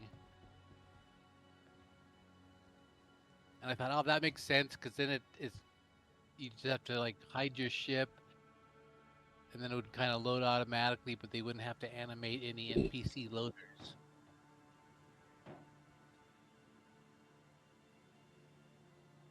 But it looked like the secret of that auto loading is you have to like hide your ship, load it up, call another ship to your hangar first, send it back down, and then bring up the ship that's got the auto-loaded cargo. And if you do it in that specific sequence, it's got a high chance of coming up with the cargo. But if you Yeah, take that sequence off, then that's exactly the sequence I use, and I have never successfully gotten the auto-loaded cargo to appear. It either destroys the ship, or the ship comes up empty, and then you try to put it back down and bring it back up, or whatever it is. It just doesn't appear. I just have not found it to work. But hopefully this elevator works for this guy, because then I'll use it after him. Yeah, like, I don't know if you saw that other elevator. The reason it was broken is somebody left a med pen on the elevator, and so it says it's obstructed. And now it just will never work. But, like, the med pen probably clipped through it. It wasn't there. Right? So, like, it's just broken forever. Even though technically you should be able to put any item on the elevator and drop it down and have it appear in local inventory. And that makes sense, because med pens like auto drop, I think, after you use them. Yeah. So what probably happened is someone came down, tried to ambush him, and he went to the elevator for cover, and used a med pen because someone shot him a couple times before he got in there, and then the med pen discarded and broke the elevator for good. Yeah, looks like he's having trouble with this elevator. So now I can't complete this mission, right? Like every single elevator is broken? Right, all three of them? But he said he's So he's trying to use this elevator, right? He had a cargo mission, so he brought some cargo here to deliver. And it looks like he's unable to make the elevator go down.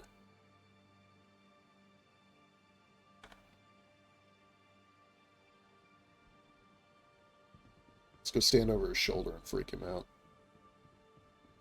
Yeah, no luck. Try to get this one up again. It's just like not interactable.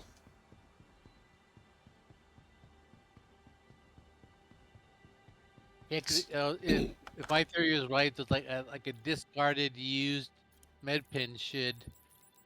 Yeah, so this one's stuck on loading contents, which is another error.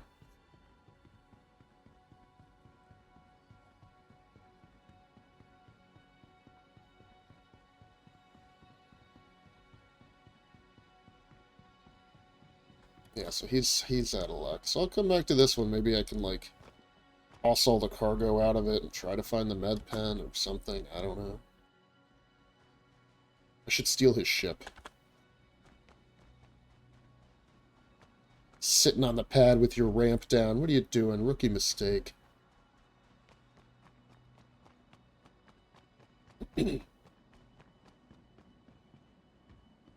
Where is this out in Pyro? No, this is back in Stanton.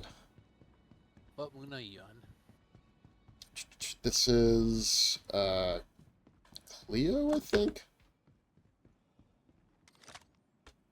Oh, you're over in like the Microtech area? Yeah.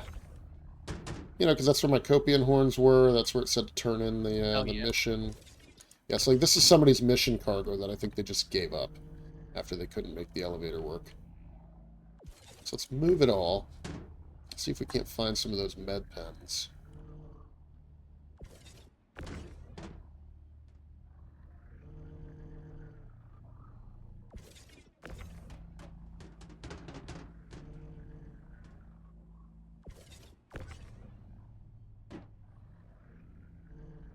Yeah, at least maybe with all the other cargo out, it'll help it reset somehow.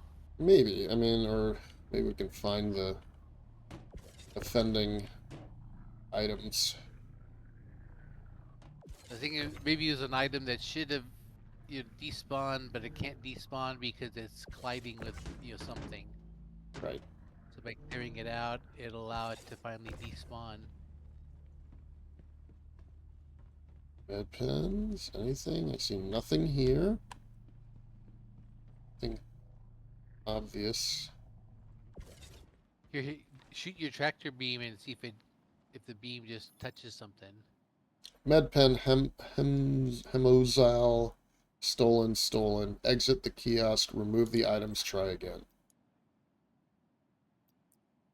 Oh, Internal move it error. from there. Well, you Oh, I can't. see. That's that. So now, you'd put them down, right? And you'd say, okay, get down on the...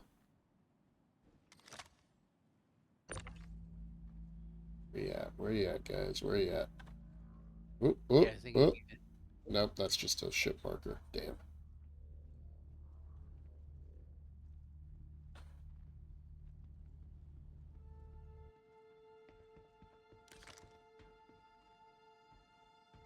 I don't know. I mean, it sees the med pens, but I do not. Yeah, you can tell they're just small enough, so even if they're there, they're just below the surface.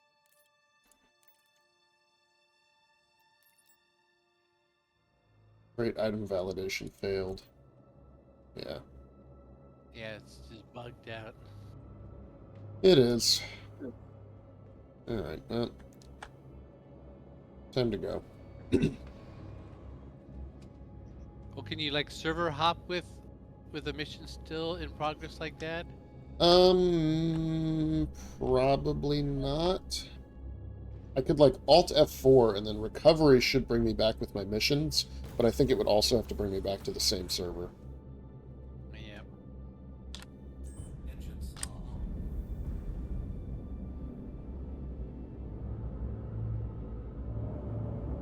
Alright. Well, while I'm at it, let's go find that Corsair.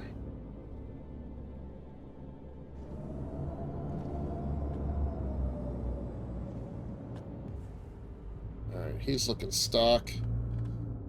Now that guy has some cool camo on. You got better weapons on board? What do you have? Oh, those look You stock. can't steal camo. You can't steal paint, can you? No, Salvage that paint. would be hilarious. Come back and your ship's still there, but it's just stripped down. Well, the other thing we could do is just go to Wicklow now. Screw these guys. Oh, can you turn in that mission cargo as like you collected it? I need a chili birria burrito, and I need Pips Q66, and I've got the Copian horns.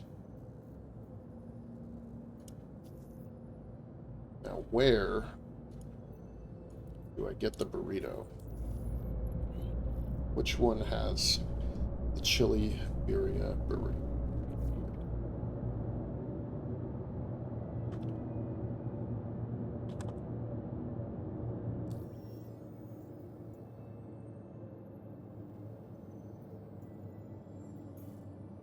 It's actually funny because Star Citizen has the different sodas and burritos and hot dogs, and even though at the time I was playing, the food did did absolutely nothing except for just they all fulfilled the same kind of food counter. I actually had a set of favorite things to eat and drink. There's like like 1 or 2 burritos that I preferred over all the other ones. I like the the double wham burger, I think. I remember you would always be very partial to like one kind of soda. Yeah, I like the triple berry That's, fizz. yeah, that was it. He's always talking it up. And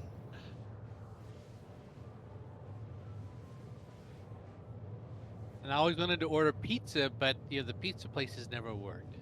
But I saw some guy eating noodles in a video. He never. Yeah, He you did. can get Yep. noodles now. And you can eat grubs if you're in Pyro. He was eating noodles during his, because some players like to do that like intro where they kind of stand hidden character and kind of tell you what they're gonna do during the video. So his intro, he was telling you what the video is gonna do, and he was eating the noodles and like, fuck what you can do in the videos. Tell me about those goddamn noodles. That was the most interesting thing I had seen. But no pizza yet. Pizza's hard to animate. Apparently. I mean, thing is that noodle animation was super janky anyway, though. Like, you just go in there and somehow you've got a nice clump of noodles and a perfect ball. You know, there's no effort expended to get it that way. I think back in early 2022 or even late 2021, they were talking about they were going to light up one of the restaurants in New Babbage. It came out in some report that they were working on it, and only one restaurant was going to work, and it was going to be like a test one, so they can see how it fared. But I don't think that ever happened. I mean, I would really like it if when passenger gameplay came out, if you wanted to do like luxury passengers, you'd have to go to some of these high-end restaurants and shops and like have items available on board for your patrons, right? Because you're gonna, Oh yeah. they're not just gonna be drinking your, your triple berry fizz, right? They need wine and liquor, and put those shelves on the Phoenix to use. You actually have to stock it up with stuff. Yeah, it's like that'd be cool. Luxury ships had those like internal bars. Yeah, and then you'd have NPC crew, right? Because you'd have to hire like a bartender and a server to go around all the tables and an attendant. It's like that kind of stuff. I think would be really neat if they implemented that down the line. Right, or a player can do it. Yeah, Algold. He would just be chucking people out the airlock in the back. Like, excuse me, sir. You need to go to the cargo bay immediately. There was a guy that was like a concert pianist that had a YouTube channel, and he was a Star Citizen player, and he was all excited because one of the luxury ships had a piano, and he was writing emails to CIG saying to have them hook up so you could hook up a MIDI controller, and he could play piano concerts for his passengers. Nice. One day.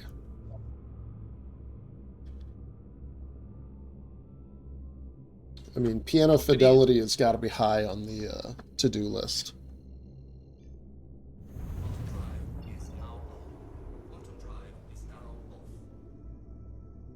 But actually, it should be pretty easy to implement because all that stuff is like off-the-shelf, stuff that you could get.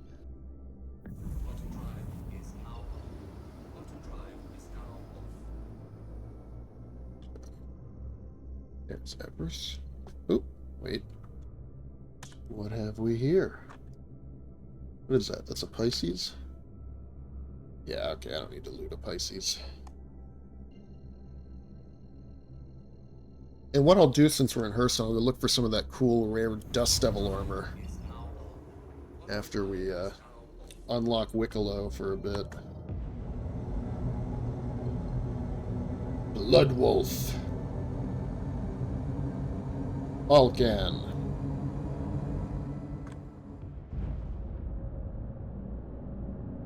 One of those bird sympathizers. Yeah, you're right. They like the Tevarin, whatever they are. Humanity first. Xenothreat guys are also like anti-Xeno guys, right? That's right. Yeah, they're like ex-military guys who then... that all the defense turrets are bright purple this patch. So this is kind of reminds me of the Starship Troopers story, because in that story, or at least in the movie, the humans are the bad guys. I think in the book too. Yeah, the book is like a little less satirical, I think, but if I remember my Heinlein right, he's still very like critical of them. Whoa. Come on, Quade. Remember how to fly. He's critical of democracy in that one. Yeah, it's more on the, like...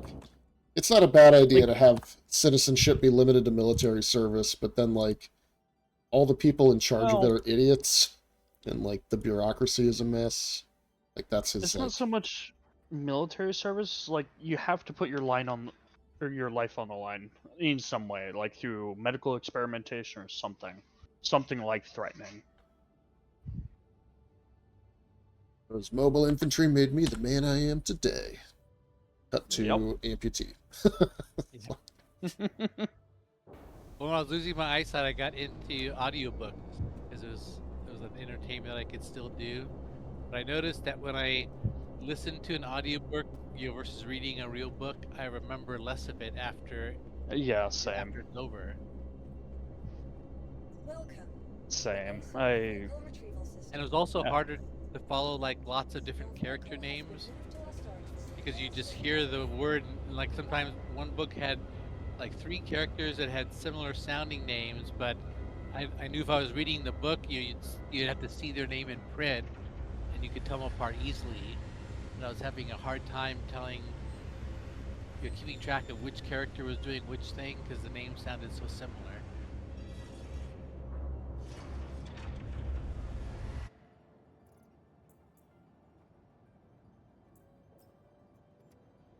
I did like the audiobooks where they kind of, because the audiobooks are just like one guy like reads it, kind of like your mom reading you your bedtime story.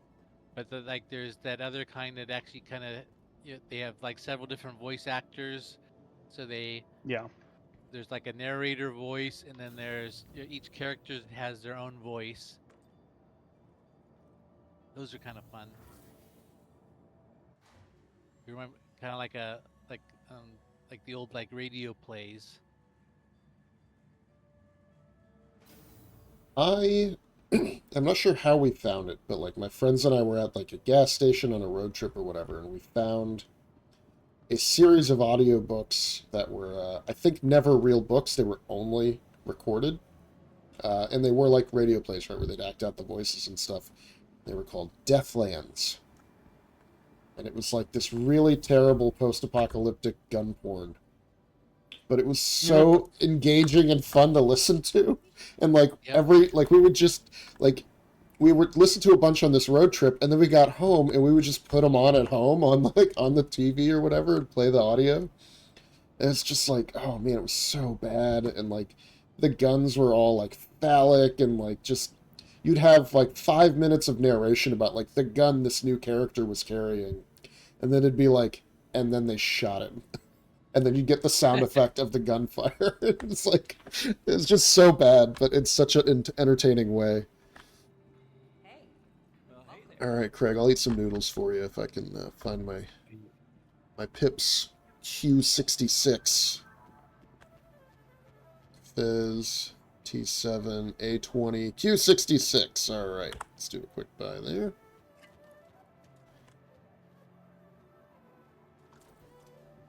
And, all right, got it.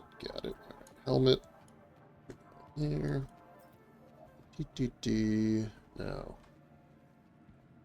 Doodle bar.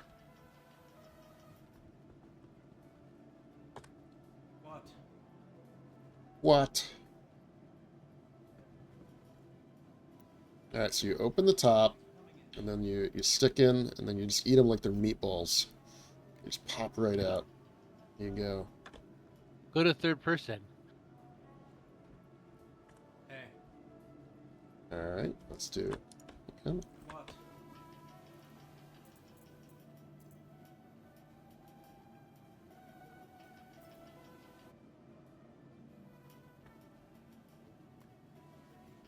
Yeah, and it's still decently, you know. I like that they put all the effort into getting the lid off. Yeah, this is what I saw. So like from the third person view, it looks better than the meatball noodles. Yeah. Alright, where is Burrito Bar? Upstairs? I used to come and just sit up here, back like when I first started playing, and just like enjoy the environments with all the cool like holograms and stuff. Just feel like, yeah, this is where I want to be. Look at that. So cool. Future. Chili Birria Burrito. There it is. Yeah, one time I got that when they first put that Hurston armor into the bunkers. I went down and stole, or acquired a full set of the Hurston armor, and then I would go and hang out in Orville or Everest Harbor in a place where like an NPC should be, and try to scare people. Right? Did it work? Did they react? Yeah. At Everest Harbor, I stood like right where those turnstiles are that take you into where the ASOP terminals are to get your ship. Mm-hmm. So like everybody had to pass me, and I'd stand there, kind of looking just like a security guard. That position worked pretty well, and but it worked better in Lorville because they were more like security guards, just kind of patrolling around. So you had more opportunities to do something weird. But sometimes I'd be in the right place, people would be there, and then I couldn't figure out anything to do.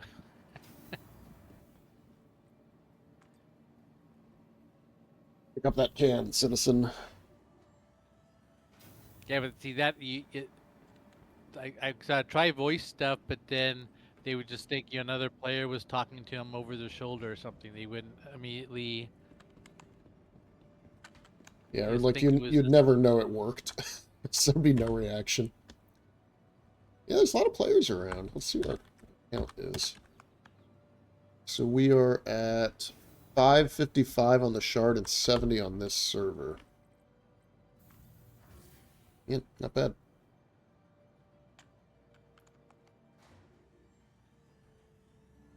It's a far cry from Pyro, where like we'd run into one player in 3 or 4 hours.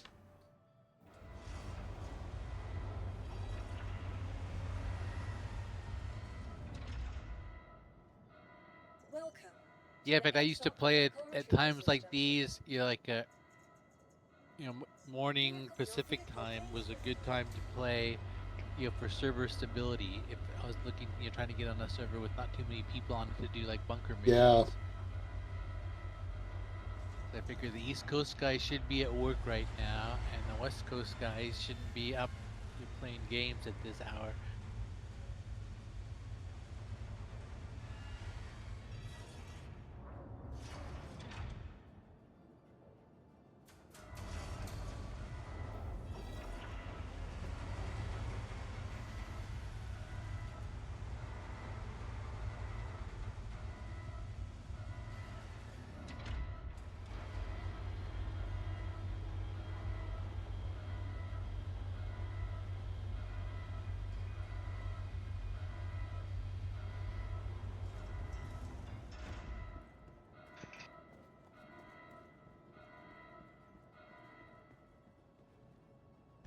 Well, I'm glad I attempted to do my civic duty and solve the regeneration crisis, but let's go get a cool gun or something from Wicklow.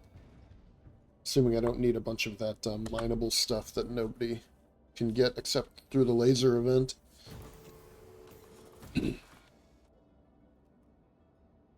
How do you like this Zeus guy? It's pretty good. Easy to fly. I like the interior. It's got like decent shields and stuff, so you don't feel like you're super vulnerable the whole time. And it's got a good amount of fuel, so you're not, refueling every time you cross the system. Downsides would be that the cargo grid's kind of finicky on the cargo version. So like somebody was noting that if you took a cargo mission for 100 SCU of cargo, even though the Zeus holds 124, 128 SCU, you couldn't actually do it. Whereas if you had the C1, which technically only holds 64 SCU of cargo, you could still do it, which I thought was kind of nuts. You know, and that's all to do with the number and size of cargo boxes they give you, and then what can actually fit on the grid. And so that's I think one of the downsides is people like it because it's probably got the largest amount of cargo for a ship its size until you move up to like a Taurus, which is a much bigger, slower kind of ship. But like having that extra space doesn't actually yield a lot of benefits because it's not all properly usable. You have to spend a lot of time like getting the cargo placed perfectly. Yep. I think I watched a video kind of comparing all the cargo ships from like the Zeus and Freelancer Max down. So it included things like the C1 and like the regular Freelancer and things like that. So I think we went from like Cutlass Black through the like the Zeus and the Freelancer Max, and the result of the video is the guy wasn't happy with any of them. Yeah, I believe it. He said, each of the cargo bays were specifically designed to frustrate you.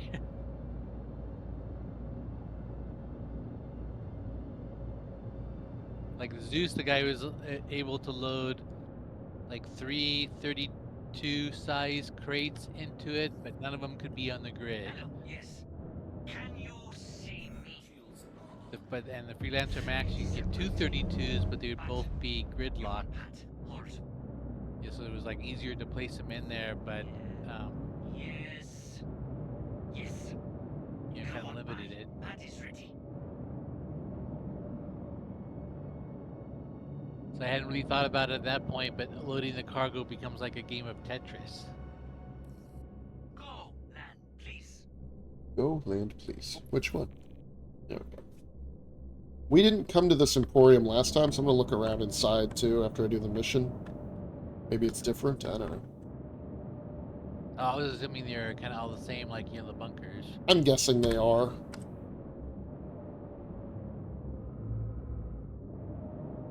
I haven't heard anybody say otherwise, but you never know. Oh, you the one that posted the video about the new Merchant Man? Yeah, Brevity put that up. Nice to see. But yeah, I think that's pretty funny.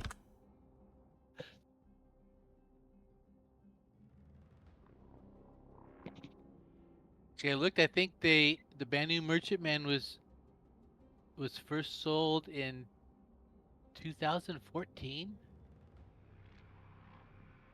or 15. It was before I started playing Star Citizen. I think I started playing Star Citizen in late 2015. I didn't realize it had been out that long.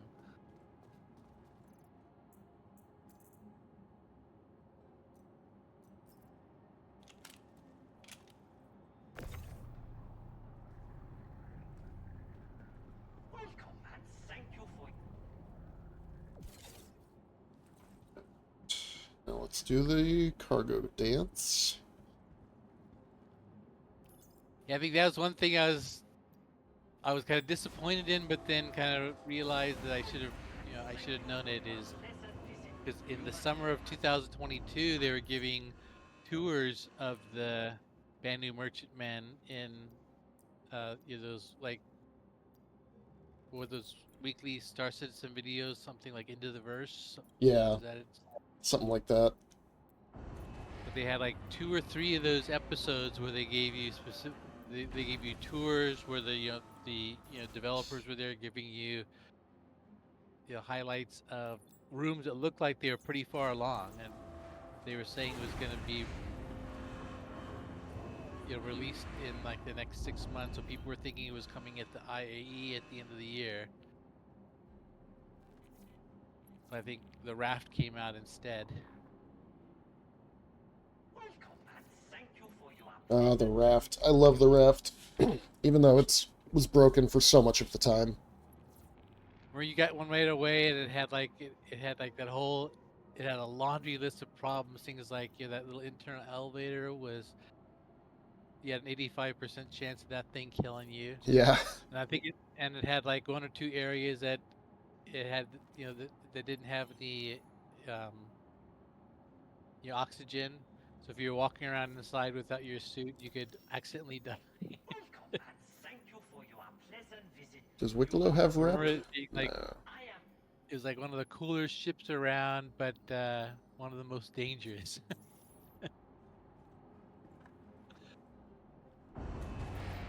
See, why does that happen if the elevator's down?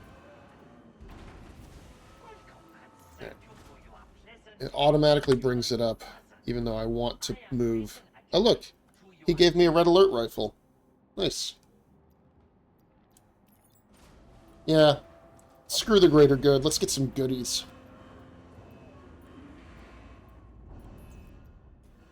Alright, come on up. Let's see what he wants. Oh, so they just give you like a random gift? Yeah. So, like, if you want a fun Copian Skull gun, right, you need to bring all of this stuff, right? But some of that, like Carnite and Gelisium, you have to mine from the event. It's like, I can't do that. Here's how you make the Polaris, right? Like, all the different things you have to get, right? Military tooth gun. So, like, what can I actually get? That's a question. Good ships, 5 favors. But then if I look at the favors... Oh, I thought you could only get those things from like those. Oh, I see. Yeah, so here's how you get a favor. You have to bring 50 Karenite, right? But then you can only mine Karenite from the hole that you drill from the laser event. But then you've got Polaris bits you can get by mining Quantanium. And then weapon suppress, right? So I don't know that I'm going to be able to get anything from Wicklow anyway. So you have to go collect some ejaculum.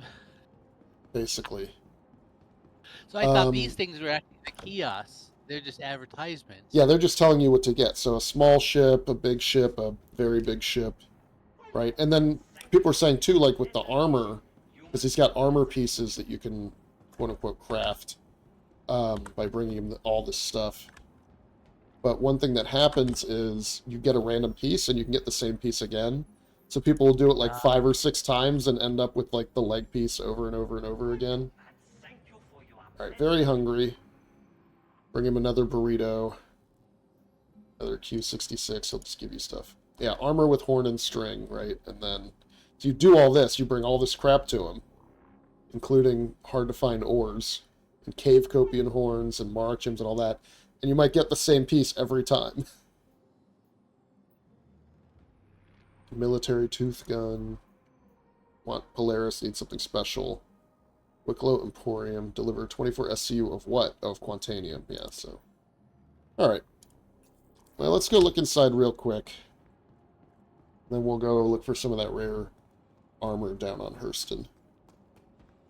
Yeah, I can see like, looting armor. I figured that had to be random. So if you're going to like locations that had like a certain type of armor, you'd have to expect to get like 3 legs, rather than like a full set.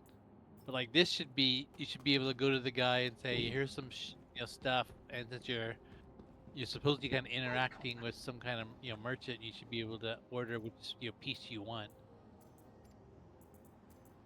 That would seem like to be a better mechanic. Yeah. But then that doesn't give you opportunities to grind more. Yeah, I mean, and I guess like you can trade on the player economy, right? You'd be like, hey, I've got all these arm and leg pieces, but no helmet and no core, so can I trade with somebody who has all helmets? Yeah, so like this is the armor, right? It's like this cool kind of camo. Kiosk, that you have to come here to do the transaction. Yeah, and then so this tells you like, okay, bring all this stuff, and then you get 1 piece. And then bring all this stuff, and you get another random 1 piece. So, like, I don't know that I'm interested in doing all that. Well, and the player trading economy, that doesn't seem to be, kind of really working yet. Because isn't that just like you have to use like global chat to do it? Yeah, or join, some Discord, yeah, so then these are the guns they're talking about. Here's the camo one. Here's the Copian one. So it's just different skins. Which is cool, but I'm not gonna go spend time at this big PvP thing right now. I'll wait a little while and see what, Wait for people to get bored with it. yeah, or to just, like, have it tapped out, right? Okay, all 30 members of our org have a set of the armor and the weapons and all the ships, so in 6 months, they're not going to care very much. My worry is that when they release the next patch, all of the ships and armor and weapons that people got that are not supposed to disappear will disappear, because they always do.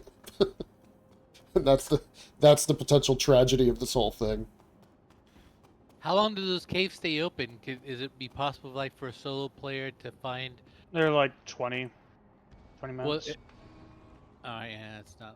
'Cause I think if an org went and did it and then collected all their goods and flew away, could you actually, Yeah, as a you solo could. player, find one Absolutely. that would still open and I get mean, down there and? yeah, one of the Some videos I people shared, have. people are going in there anyway, and, like, they're Is this just open? Okay, so we'll close that. Go there. I can see, like, jump down. There should be like a PvP component where someone opens it up and then your org comes and steals it from them. Well, I think that's what people are doing, is they're waiting to see that laser go off. And then they're going down in the cave and either mining it themselves or killing the people as they mine. So like that Hogs video I shared is him just, like, trying to get into the tunnel after other people have opened it. And just by killing people, he's getting like 40 or 50 of the different minables that they're leaving there. Their backpack. Yeah, you can loot their backpack, or if they have the Atlas Geo miner, you can open the back up and take the box out. And there's a bunch of rare loot at these different locations too that could be good to get. Like, you can get better components for your ships. There's some other sets of armor and weapons that you can get by looting that you can't get anywhere else. So it's not like it's totally worthless. Which reminds me, where did that Corsair go that was out here somewhere? Safe living human. Let's go see if we can take his shit. During one of the jump downs, I went out to do, to hide on the perimeter and sniper people. And so I got all ready and got all loaded up. Flew, like, I think I got this black out to the, pretty far away so no one would see me, and I had my Dragonfly so I could drive that in, close and then set up to snipe. But I did all that work, prep work, was driving in my Dragonfly and hit something and got killed right as I was arriving. It was probably like 2 hours of getting ready and getting out there, and then nothing. I was all set up to, like, hide, because there was like a couple rocks that I saw, like, on some guy's video, where there's like a cool rock that had like an overhang to it, so you could kind of get prone and nestle in under the rock, and then have like a perfect, sniper view down into like to the jump town bunker.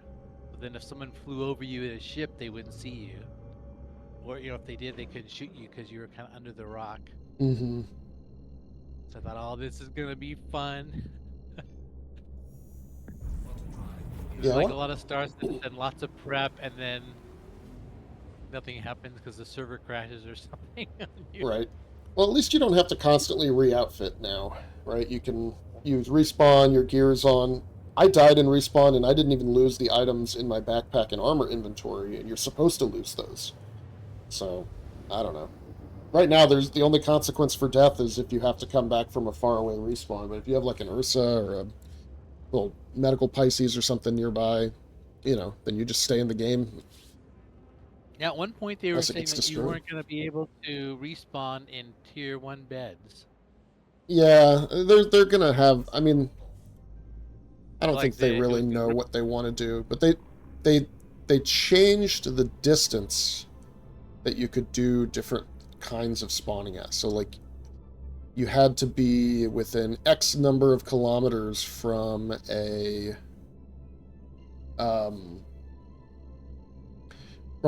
like a tier 3 med bed, the smallest med bed. You could only be 10 kilometers away from it. If you were further than that, then you wouldn't respawn there, right? And a tier 2 med bed was like 50 kilometers. A tier 1 med bed was like anywhere on the planet or something. I don't Oh, I forget what they said exactly, but it was something like that where there were different distances. But I don't think they ever really implemented that. So which bed is in like the Cutlass Red? Is that That's tier 3. tier? Okay, so tier 3 is the shittiest one. I thought it Yeah. was the other way around. There's probably hundreds of players out here doing the exact same thing I'm doing. That's why I liked Pyro more. You wouldn't see people too often. Quantum drive is now off. This would be a fun new location for Kraig to watch.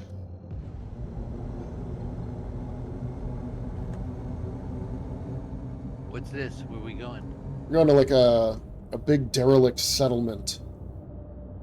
That's kind of like out here. It's not too different from some of those spots in Pyro. It's just like a big ruined area that's home to some It's a people. big pyro city that was on the ground, but the guy kind of, I think he kind of flew by it in the video, and you kind of mentioned it. In fact, I was gonna remember its name so I could ask you about it. Maybe with a name with beach in it. Oh, Chala's Beach Yeah. is one of them. Yeah, that's a. I forget where that He is. kind of flew by it. It looked pretty big, but he didn't like stop or explore it all. So I thought, wow, this is a. I didn't know if it was like if they had like. I didn't think they had any kind of like Lorville or Area 18 size cities in Pyro. There was nothing I on mean, the it's ground. not that big. It's probably not too different from some of the spots you saw me going, where it'd be like 5 or 6 buildings. Oh yeah. Yeah, the guy flew by it quick, but it looked. Oh, in fact, yeah, you're right, because it had like one of those towers that you climbed. Yeah, there are a few locations that have kind of bigger, almost. Is that gonna cause me problems later? Probably. Let's It back had like up. some cranes and looked like. Yeah, cargo they're like a loading. little bit bigger, and you can.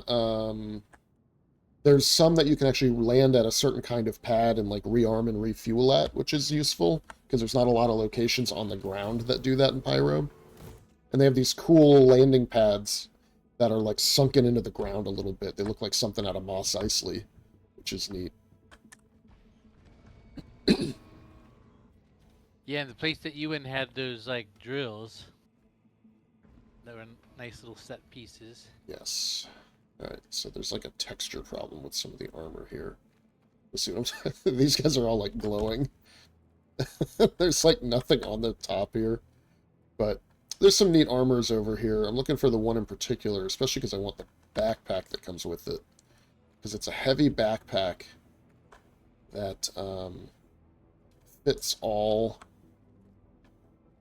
sizes of armor, even though it's a heavy backpack, which is useful. I just don't know where people spawn in here.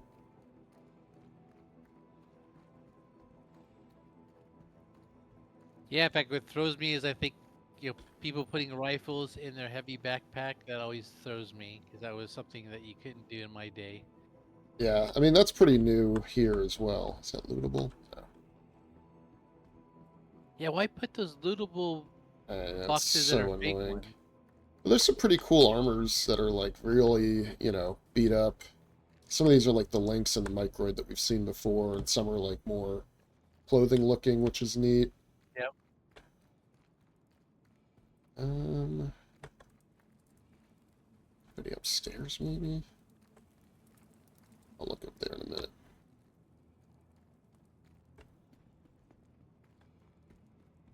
Venice Beach. Alright.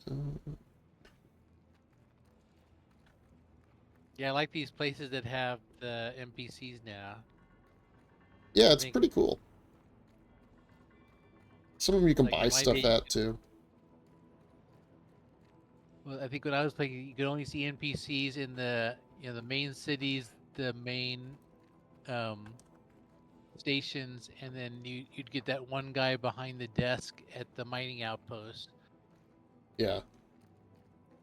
But no one outside. I like this, having people outside, like at the bunkers also. They never confirmed whether that was a bug.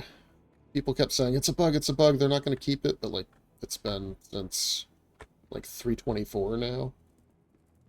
It's Which kind one? of cool. The NPCs outside of the bunkers. Oh, I I think don't the know. It guy seems like a is... good feature. I like it. Yeah. Yeah, well, if it gives you could actually come, naked and to a bunker mission, shoot the, because there's normally like 3 to 4 guys outside, so you shoot those guys from your ship, get out of your ship naked, and you could have a full loadout to do a bunker mission. Right. Mm-hmm. Because that was one thing. Sometimes when you're playing as a group, we'd be doing something, and it's like, okay, that didn't work. You guys want to go do a bunker mission before we log off? But then that would mean you're flying back to a station to get a whole new setup that you didn't have with you. But now you could just decide to do one, show up no matter what how you're outfitted, and then you have all the gear that you need to do it, or you go in.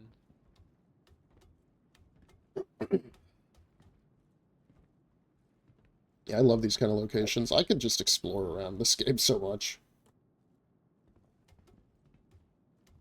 Frame rate feels a little low. Definitely could do some optimizing here, but it's still pretty cool. Alright, so nobody Yeah, I up think here. one of my favorite Star Citizen adventures so far was that morning that we got on together and found that guy out at the pyro station, and because that was mostly just, I don't think we accomplished anything. Because we started out looking for those copium horns, Yep. and then we flew out to pyro, and then it was a whole bunch of failures in a row that didn't kill you, but we just ended up doing a whole bunch of exploring, which I thought was damn cool. Yeah, And I have mean, the that's extra that's bonus probably of what I'm going having to do that. here for the next, like, hour or so before we're done, is I'll just check it out, see what I can loot. Alright, let's go. I don't really want to use the ladder, I just want to... this, and like this, and like this. Alright. There's a couple of spots they can spawn here in Hurston, so I'm just going to keep looking.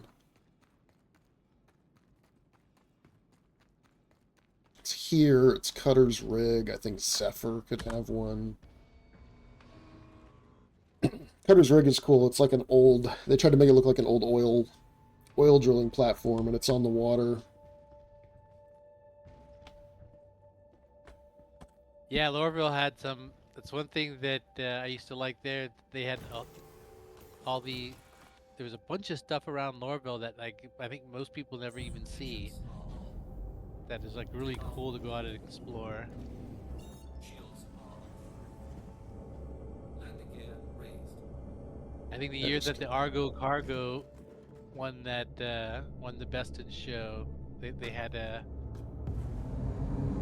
I ended up renting one and just flying all around the Lorville area, checking out things to go, look at with the ground vehicle. Because the stuff is spread out enough. If you try to do it even on a hover bike, it takes you. You could spend like 2 hours and only see like a couple of them. Yeah, I like the Lorville outskirts a lot. I hope that's something that they keep kind of messing with. Yeah, at one point there was the beginnings of a little like slum area outside the wall that I went to visit, but it didn't have any NPCs yet, but it was all like set up with, looked like, the real poor guys were all living there that worked at all those like out, those like Have oil refinery type looking areas that were around Lorville. Have you seen the new Lorville when they redid it with all like the black and gold buildings and like the neon lights everywhere? We'll swing by there and show you what it looks like now. They've definitely switched around how it Looks looks. good Yeah. at night. Yeah, it's Well, really in fact, that was, pretty. now that you mentioned that, that was something I wanted to see, because when I was playing, they just like I think in 2022 they did a rework of it, so it upgraded it a lot to because it was the oldest I think city, or maybe Area 18 was. No, I think Lorville was first. So it was the oldest city, so they kind of updated it with some more of their new tech. But there was no like outdoor buildings or anything you could see like some of the areas had like those buildings with the rooftops that you could go land at and do a mission, those little box mission turn-ins. Mm-hmm. But it didn't have any of those yet. But they upgraded a lot of the graphics. But then since I just started watching Star Citizen videos, I think 1 or 2 times people have mentioned like the new Lorville. So I was wondering if they're talking about the old new Lorville or if there was a new Lorville. So I thought since they added that whole Siege of Orson stuff, they got more kind of code written to make buildings that you could enter and do things in. So I was hoping like this they like Area 18 needs more of those. You should be able to to enter a whole bunch of buildings and do things there. And there's no like Area 14 or Area 9s on our corp, is there? No, they're still around. I I think think. when I was playing, our corp only had Area 18, and then right around Area 18, there was a few rooftop buildings that you could get a box delivery mission to, and that was it. But I thought it was a cool idea to have this whole planet that was covered with nothing but city, but our corp was the most boring place to go to because it had like one little tiny area that you could walk around. But you look at it from flying over it, and it's like there's nothing but buildings here. This would be so cool to explore. Well, they're adding those. I think of them as deep dungeons from Final Fantasy 14. The instanced, whatever the hell that is. Oh, the sewers or whatever that they're going to bring in? Yeah. Yeah, basically just layered bunkers that you can keep going deeper down into.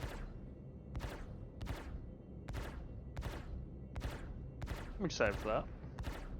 That's a little bit desynced for me.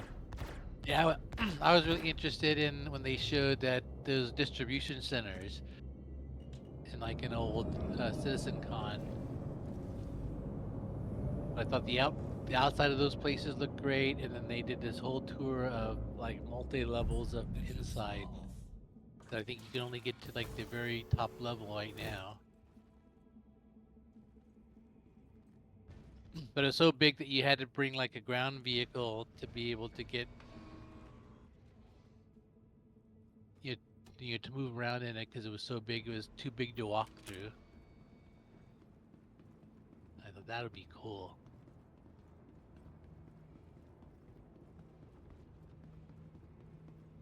Yeah, I saw a video of a guy bringing that Argo pickup truck thing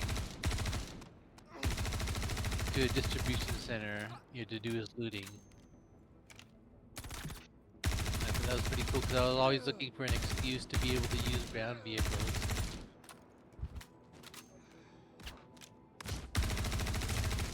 And in my day, the only thing you could really do is be driving like an STV into a hostile bunker to miss the turrets.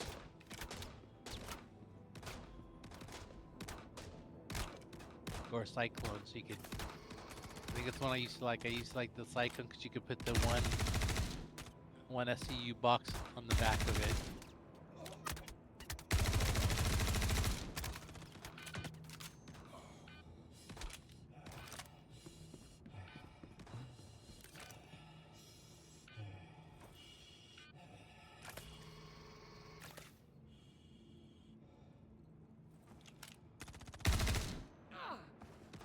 Oh, and I saw they had a little mini tank now. Oh, yeah, the storms are pretty cool. Yeah, but then Yeah, they are.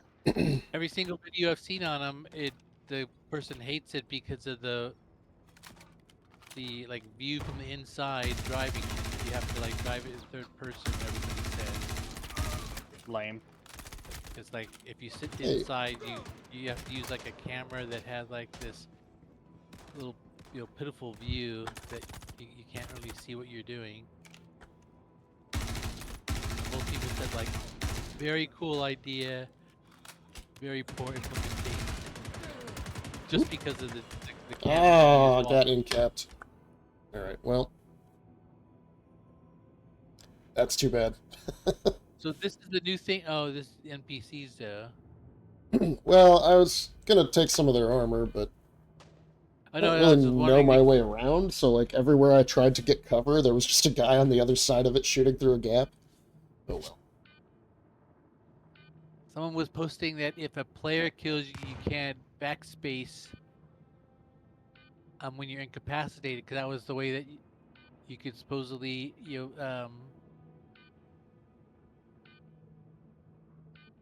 keep from getting looted. Is that that new exploit was that you would incapacitate someone and then keep them alive while you looted them. So to get around that, if a player killed you, you could instantly backspace, which would protect all your gear.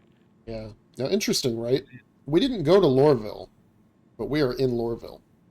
It respawned me in Lorville. I've not been here yet this patch. Oh. It didn't take me back to where my medical spawn was set. It takes you to where you're closest. Yeah, and that's new, right? Because, like... Actually, that's kind of cool, though. But 'cause then, you like, hate what's the point of regeneration, right? Because, like, I'm set at the Checkmate Clinic in Pyro. Oh. So it's either a bug or it's part of the Yeah, event. the item recovery stuff. And see, so this time it did clear out my backpack, but not my... Oh, no, I wasn't Oh, using yeah, my backpack for armor. I still got everything. Okay. Well, if you check the Yeah, look at this. news when it changes over, you'll see that it says that, hey, something's really wrong with the the cloning thing or whatever it is, the respawn. Oh, but now you get to show me Lorville. You were gonna do that anyways. Yeah. So have you seen it since they put in all of these kind of buildings? Oh no. Yeah. Yeah, that because it was used that kind of dirty industrial look. Yeah, and you can still see there's the big HD building right over here. Yep. But yeah, this is their new hospital. I think the hospital here didn't exist before. Oh yeah. No, the hospital was there, but it was. This looks like the upgrade because it had like granite walls, like dark granite walls with little. It kind of looked like the inside of that big building. It had like dark granite walls with like little gold striping highlights. I actually liked it because I think of my favorite hospital. I think I've always picked Lorville as my home location. Yeah, so there's your interior. Yeah, that's updated. Yeah, and then you have all these awesome, like, things here. It's like, ready for work? Ask your pharmacist how you can adjust your medication dosage so you can get to the job in record time. It's like they kept the dystopia themes of it all, where, like, it's all about Maria Pure of Heart, but if you, like, listen to the announcements and read all the little stuff, it's all about how... Yeah, I used to love that the announcements were they contradicted each other. Because one would say like, be careful when you take your meds, but then the next one would say, like that, you be sure to use your meds to get a longer workday. Yeah, no, it's they're sketch, super sketch. But my dream was gonna be I was gonna start in Lorville and then work my way up the system to get an apartment in the big building. And be able to let you land my ship on those pads on the outside. Oh, yeah. All the things we wish we could do. I think one time I spent like 20 minutes to maybe like 40 minutes just had some ship and I got as close to the big tower as I could. Because there was like a little clipping zone around it, so you couldn't fly right up to it and touch it. But you could get really close to it, and I looked all around the outside for all the little what kind of windows and they had landing pads all over it. They had some like VIP ones on the top, but then they had these like super VIP ones that were kind of down a little bit from the top, but around the sides. And then they had some like other kind of lower VIP ones that were, you know, further down on the sides. But you know, much more detail than I expected.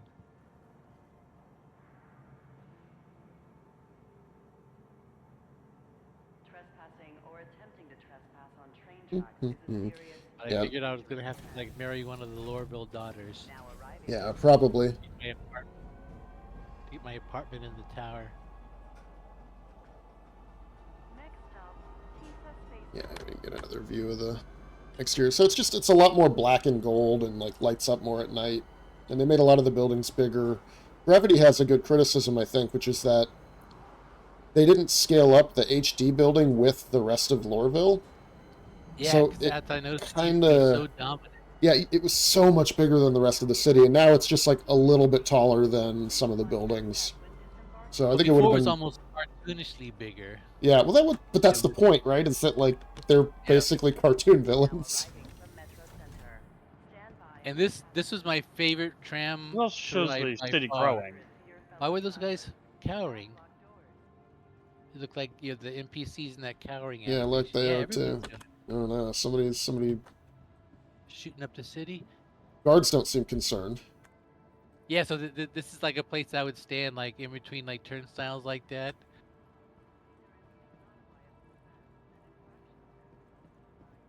But all I could Yeah, do is look, I could they- you try to, like, I could talk to him and then do some stupid animation, which a lot of people just, oh, look at the fucking NPCs all bugged out. So I thought it was a great idea that I came up with. That, yeah, my execution of it. Well, yeah, everybody's scared. They're all in the same crouch. Well, at least Was they're not better standing than- on chairs T-posing, right? I was gonna say, it's better than standing on tables. I'm gonna All go the NPCs are doing table dances. Oh yeah, repurchase the ground vehicles that didn't come back after last patch. did they make any changes to this place? No. They did. There are now 2 kiosks, There you go. and that is That's a huge improvement. twice as good. Yeah. All right. Who makes the ground stuff? Umbral Everyone makes want the tank. They make the other one. Yeah, the storm. All right. I I'm saw gonna buy something on that. Spectrum where a guy said that there was a second terminal here, but it was along the back wall. And I think I came in here and spent half an hour looking for it before I realized it was a troll. Yeah. I thought I'll never have to wait in that again because nobody knows about that secret back terminal.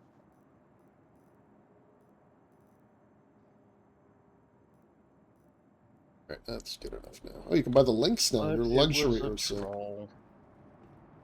That's a big rip. All right. Let's get back to that spot. Kill those guys. Be a little more careful in my running around. And then...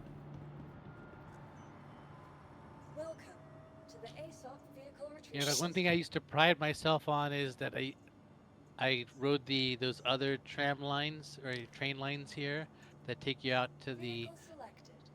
Stand to the by. Your gates. vehicle, please Yep. exit. And I thought you weren't really a true Lorville citizen unless you had ridden the trams out to, or the trains out to the gates. Fair. A lot of people get There's- lost on those trams because they're like, oh my god, how do I get back? They go in a loop, just like Microtech. There's not really a reason to go out to the gates. You could spawn ground vehicles out there, and there was nothing to do with them. But I still like to do, and you can get some pretty long tram rides out to. I think I'd go to gate 1 or 6, which are the 2 that are on the side with the building. Because behind the building is the big mining ditch that the building's supposed to actually overlook. So the Lorville Well, bastards. I'll show you what put they all did their- with that. Oh, it was a race area. Yeah, they That's turned what it I into was a thinking. racetrack now. And I was so fucking mad about that. That was probably my favorite part of the game, was like this secret area that you could go explore and find all this cool industrial equipment, and they bastardized it into a little Takeoff complete. that arena commander racetrack.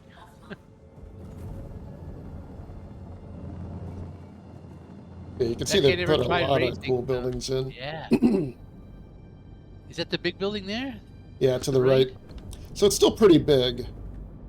But yeah, it's But like you can see, like before I would this. have had to ask you. Yeah, I forget if we get trespass warnings here. I'm just gonna go around it. But it's cool too because they've got like a lot of roof pads and stuff now that they didn't have as many of before, and there's like a lot of spaces you can even fly inside some of these buildings. Let me see if I can find one. Yeah, like down here.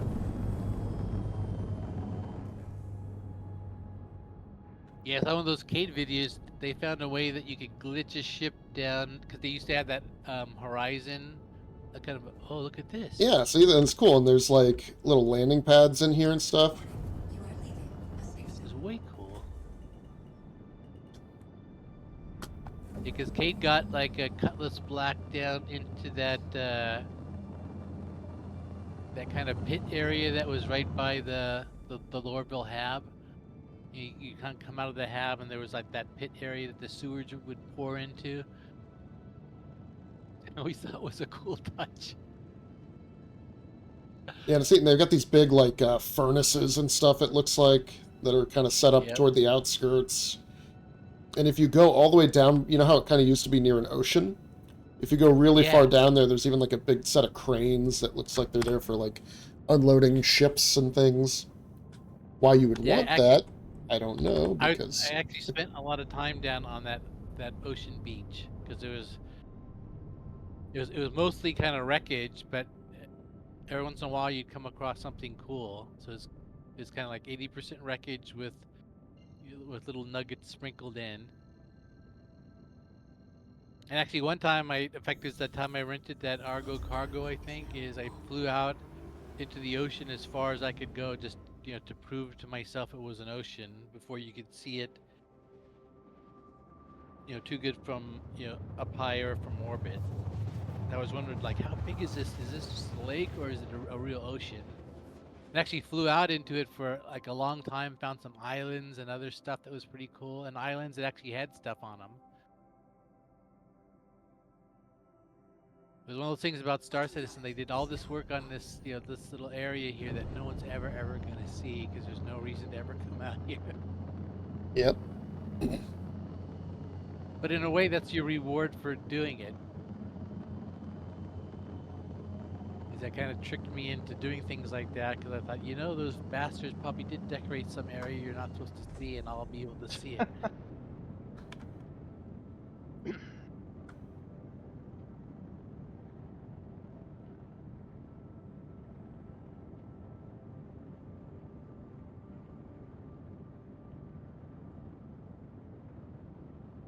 Yeah, they had some islands closer to shore. In fact, that's what kind of gave me, I think, the original idea that you get those missions where you had to go, like, look through a crashed caterpillar to get some bodies out of it or something. And so they had some islands that you could actually see from the shoreline of that ocean that had, like, it was just big enough for like a crashed ship to be on. It would be like a Connie or a caterpillar.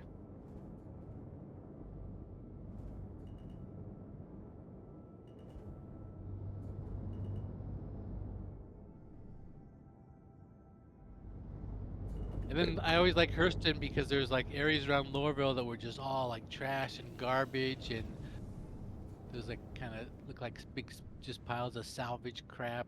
And then you could fly to areas that actually had vegetation that looked pretty cool. Down like by you're kind of near the poles. Wasn't there a Cillian here like- before? Interesting. A what? That there's one of the alien ships was here, and it's not on Oh. our return. Makes me wonder if there was a guy around.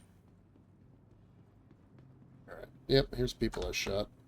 So what armor do I actually want? This is right around where I died back there. Oh, your body's not there anymore? No, because well, I mean, there's technically no- you're supposed to, but I respawned with everything, and actually if you look, it's hard to see it now, but if you look at my radar, you see that skull, Oh, where's your radar? top left, my, like, map. That skull is Oh, yeah. following me, so my dead corpse is me. There you go. Yeah, I was gonna think that's a whole mechanic that had to disappear.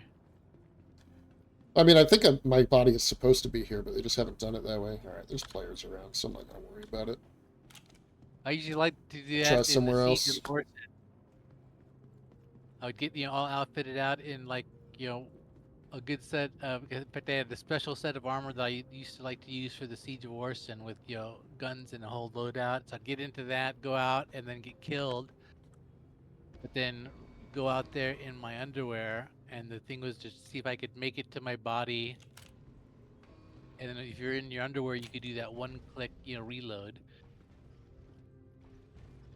But that was actually sometimes more fun than the event is trying to get from the the tram to your body with no armor, no guns,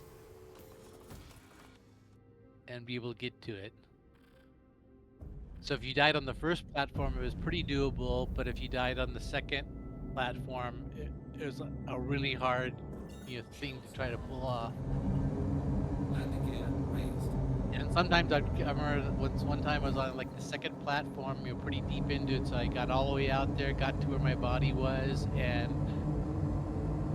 the marker was there, but my body was like just under the ground, so I couldn't get to it. Alright, one more spot to check. This time I'll not get into a gun battle for no reason. And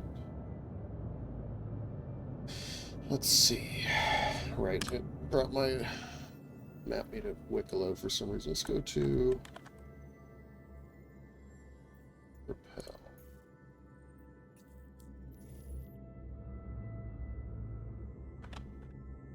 Maybe this will finally be in the daytime.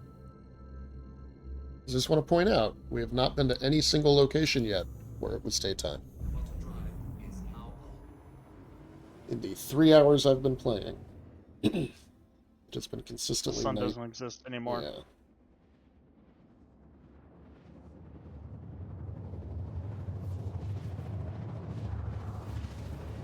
I just feel like that's something that happens a lot. It's like, no matter what you're doing, you end up on the dark side of whatever the planet is. Like, you can't enjoy this scenery. So I remember I used to love to do the Quantum drive. head night mining on like Aberdeen or Aereo, but I'd like to stay like right in the dusk dawn zone. Because if you got like the noon area, the atmosphere got too bright, and it was everything got kind of washed out in that kind of orangey atmosphere. And if you're at night, you couldn't see things as well. So, but if you stayed right on the dusk dawn line, the lighting was perfect, and it had like long shadows that helped you navigate better. It was actually hard to stay in that realm. You had to fly the right angle to keep you in with the moving sun, and then every once in a while you had to stop and mine, and that would take you too far into the sunlight or too far into the darkness, and you'd have to recorrect. But that kind of made it more fun than just flying aimlessly around. And you'd end up having to fly like north or south, so it kept you from flying in a circle.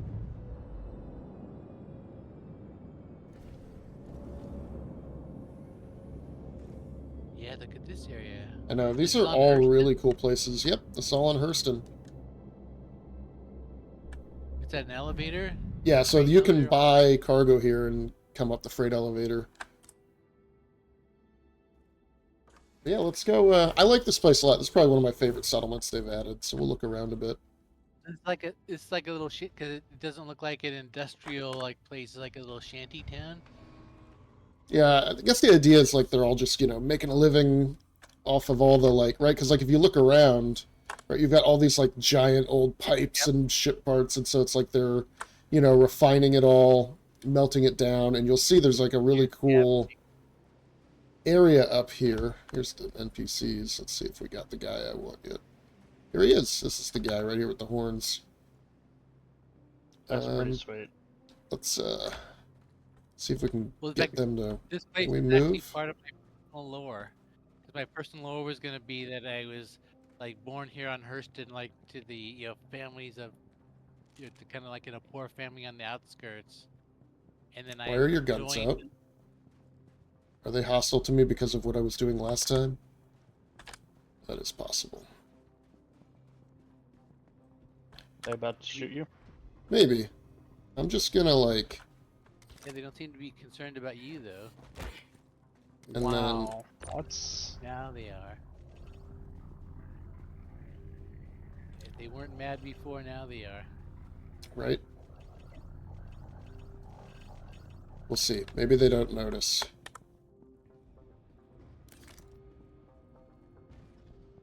Yeah, let's put these closets to good use here. Yeah, he's not actually dead yet, right? He'll be dead enough. Yeah, but that was gonna be my 1.0 lore in Star Citizen. I was gonna be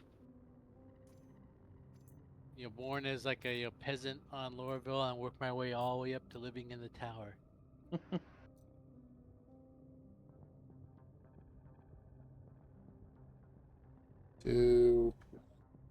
Come on, inventory.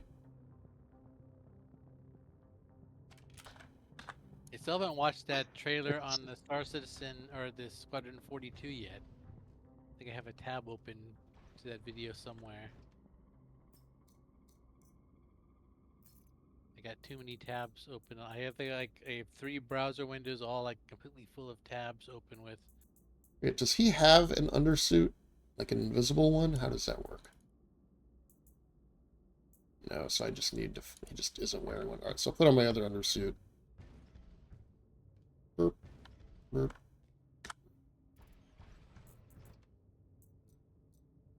Yeah, it's weird because I thought, yeah, well, it's obvious because you couldn't load them up. You can't load armor without an undersuit. I don't exactly know how they, Come on. Let me loot him.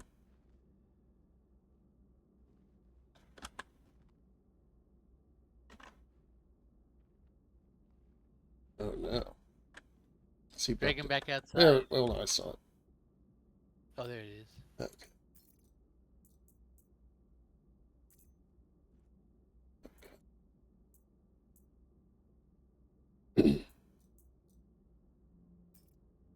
Oh yeah, you didn't have because now he's naked. You're just so gonna no- kick him out? Yeah, I'll just toss him out. But yeah, there you go. It's a pretty cool set of armor. Now you look like a local. They strap some Copian horns to it. But what's cool is that you've got this this backpack, which is a heavy backpack, but it fits even on light armor, Yeah, which is neat. 150,000. Mike. Yeah. What is this? This is a shotgun. the- Okay. The other, so I think heavies are like normally like 80 or 100, and they had like those mining ones like on the Pembroke that would go up to like 120. So this is even bigger than that. Yep. And I'm just gonna bring all this back over. Alright, well, I gotta go. Good chatting with y'all. Yep. gents. Have a good one. Maybe I'll catch y'all later. See ya! Right.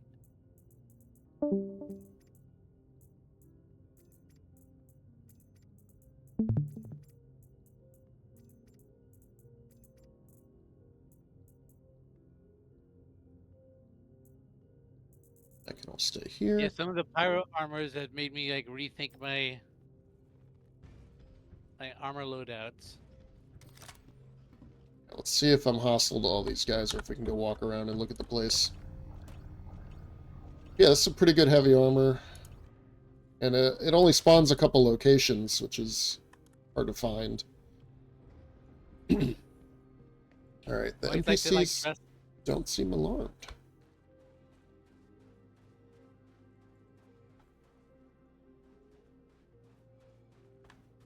Free gun. I always used to like to dress for the activity I was doing, which now that I'm saying that out loud seems. No, I would do the same thing. That makes you sound like you're playing with Barbie dolls rather than playing a manly game. I like to dress up. I mean, Kenai would always come along with his 890 jump and wearing a suit. But then we'd inevitably need to do something outside in, like, zero atmosphere, and he'd just have to wait. There would Remember, I be... was all happy when they added the hangers because I wanted to be able to mine in like like mining clothes, like when I was driving my prospector, but you couldn't because they had the outdoor pads. So they finally added the the hangers on the stations. I thought now I can finally mine in clothing without helmet. Right. And at one point, like you're saying, it's actually when I was doing cargo trading, I'd buy Oh, like a suit. Like, look at that, two people getting real it's not even close. two. This is like 6 of them. Oh yeah. One grenade. Fix this problem. Oh, this is the other thing that's nice about these places. So these boxes can spawn with Haydenite or Dolovine or Aphorite in them. And there's like 20 of them in here. You just pick them up, Yep. put them in your backpack. So it's a good place to go. I'm going to avoid looking at that. It's a good place to go early on if you need cash. If the caves used to do that, they would have just loot boxes that would be full of Hadnite or one of the other gems. But that'd be by far the most profitable point of the whole mission. You would do the mission that would give you chump change, but then you could get 10 times the value of the mission in gems if you actually looked around. Yeah, here, let's go up. No, I don't care if I die. I get my armor won't go anywhere. Yeah, they've done a good job of adding, kind of unique looking areas. Before there was like, bunkers that all looked the same, and they added those derelict outposts, which there was like, I think 3 versions of them. Right. But then, they all look the same. These look more, at least they, from what I've seen so far, they have a far more unique feel to your different locations. Well, and it's not just like copy paste of Pyro, or Pyro's not just a copy paste of this, which is nice. Yep. Yeah, I remember that's one thing they wanted to say is that you should be able to look at an area you're in like this. You should immediately tell which location you're in, Pyro or Stanton, both by the architecture and the NPC clothing and all that kind of stuff. Yeah. But this is cool. So you've got some signs that they've got a little more going on here, right? So like look at our right. It's like in this crater, which is cool. Yep. And it's mostly wreckage, but then you've got like these big tanks. Stuff and a little cargo elevator, and then you've got like this fairly new looking fuel tank, water tank. Yep. This guy seems upset. I'm gonna keep my distance a little bit.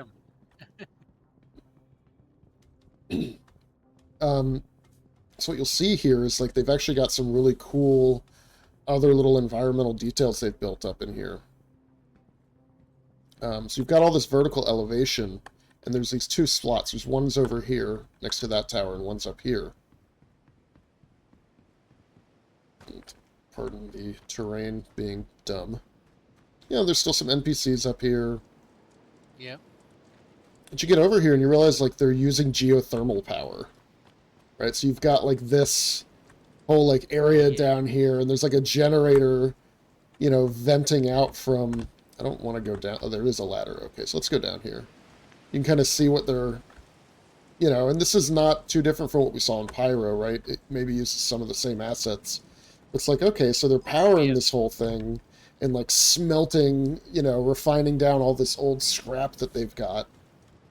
It's all powered by, geothermal energy. It's like, oh, so we're not in a crater, we're in a caldera, right? We're inside some kind of volcanic space that's long since gone dormant. Kind of gives you that kind of hillbilly industry kind of feel. Yeah, so like they've done a really good job with these environments. Rappel used to be a huge piracy spot because you could buy for a while you could buy RMC here like really, really cheap instead of scraping it, and you'd make like 90% of the same amount of money you'd make if you just went and got it yourself. And so like people would come down and buy a ton of RMC, and people would be here stealing it from you. So, you know, then you'd get a mission to come here, and you'd just come, like, witness all the chaos. It's pretty great. Yeah, so here's the more volcano-looking one. Right, no, they don't have proper lava or anything, but you get the sense of what they're doing. Like, yeah, you're here. You're in an active volcano. A Hurston volcano. Actually, I'm glad they're doing this because this gives you kind of that feel of, like Fallout 4, where you could get kind of off track in the story and get off just into some place that you walked into, but there'd be a whole, you know, they kind of told a story of what happened at that location just by the, you know, what you found there. Yeah, and I think it'd be cool if they had some missions from these guys, right? It's like this faction is the Dusters, right? And they don't really have any quests or anything. That's just like, but that is like who they are. And the Dusters are just like dispossessed people from Stanton who didn't get swept up in the corporate takeover. And so like they're like the original inhabitants who never found a place to like be a part of Stanton proper. So they're like not outlaws, right? But they're not part of society. They're kind of this other, you know, group. Kind of like I told you, they have that slum area outside of Lorville, but that would make sense is that these are the people that just finally got fed up with living in the slums and just thought, you know, we could just go out and, you know, kind of live at that same level of slumness, but, you know, they're controlling their own destiny rather than being, you know, just the bottom of the corporate shill ladder. Yeah. There's one other piece of armor I really like. And it might be one of the ones that's kind of glitched out with all this, like that looks pretty cool. That's not armor, that's probably clothing, though. Might be these guys a little bit. I like this new style of, you know, kind of armored clothing. Yeah. That was not available in my time. So it kind of looks like a bird, like they've got feathers and stuff, and then you look closer and it's like almost like knives, like metal knives that are like going around this guy's neck, sticking out like a bird collar, like a frock, I guess. I don't know, it's pretty neat. I'll see if they have one here. Yeah, here he is. Well, that's what you'd expect, because so it's pretty cool, right? He's got like feathers, and then you realize like they're these blades that are like coming out of his pauldrons. He's got like pretty cool helmet. So I'll probably take this guy too.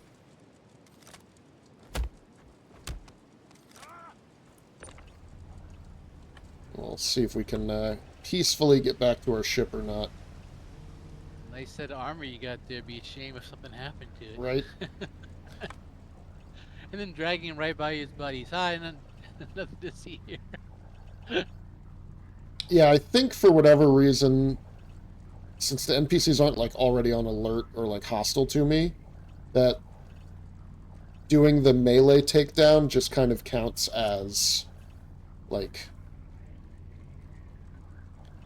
a stealth takedown, even though they're like right there and they could be witnessing it. I don't know, here's a couple guys. They seem not happy.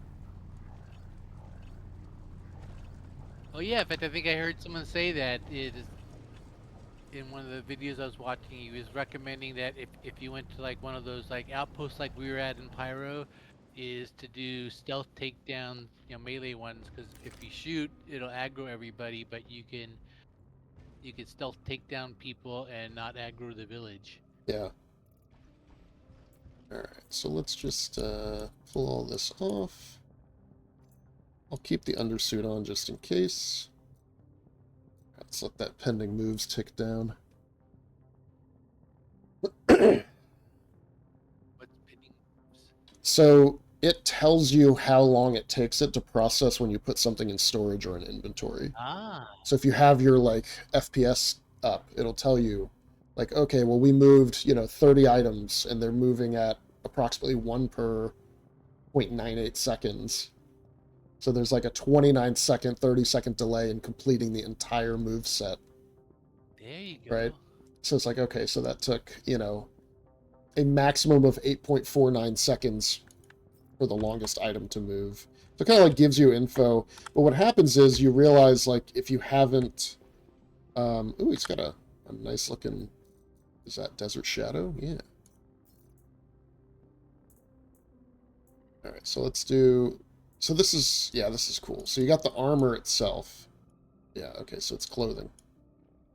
Let's drop that. So it's not armor, it's clothing armor. So it's not going to work. Oops. It's because that undersuit was bouncing around. So it's not going to work in a vacuum, but it's clothing. Sorry, let me try this now. It's clothing that has an armor value, right? Damage reduction 40%. Damage reduction 40%, 40%, 30% on the pants, right? So you've got clothing that works like armor. And is that like a breather? So can he go on like to like a low oxygen? I don't think so, unfortunately. Because it's classified as clothing and not armor, I think it just doesn't work. But it's also a very cool looking set. That's funny. I have C-54 ammo, but the gun is a Desert P4 AR. Do I have a sidearm? Oh, I do. It kind of reminds me of like the Disciple armor from Fallout 4. One of those Nuka World gangs. They're all into the blades. They had lots of armors with that kind of blade decorations like that on the shoulders and. But yeah, I mean it's definitely a good bit of kit. So I don't know if I want to do any more of this like Wicklow whatever stuff. This guy's still out here? Hey, buddy.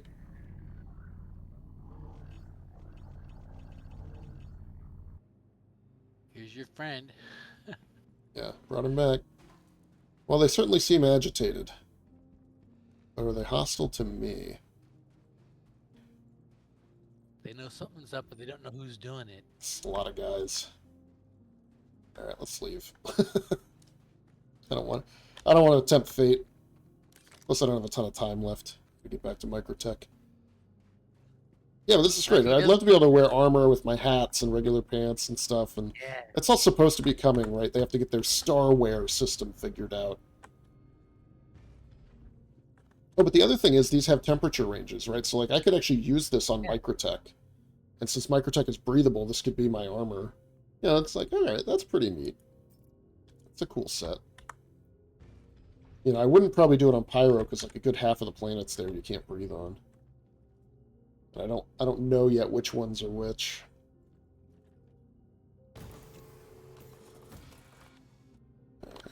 That's kind of cool because it gives you different reasons to have different different types of setups. Because before it was really you had clothing for wearing indoors, which was kind of useless. And then you had, the kind of regular armor, and then hot and cold armor. And that was, pretty much all you had to worry about. I mean, I don't know if you were already away or not for the CitizenCon, not last year, but the year before. And that's where they talked about how, like, they're going to have equipable pouches and things, so you can have, like, extra inventory slots that you add in that can hold small things like med pens or ammo. And that you'll be able to put large clothing, like, you put jackets and dusters and things over your I think, small and medium armors, I think was the plan. To kind of further decorate those. Yeah, and allow a little bit more personalization. Oh, nice. Just beyond the horizon.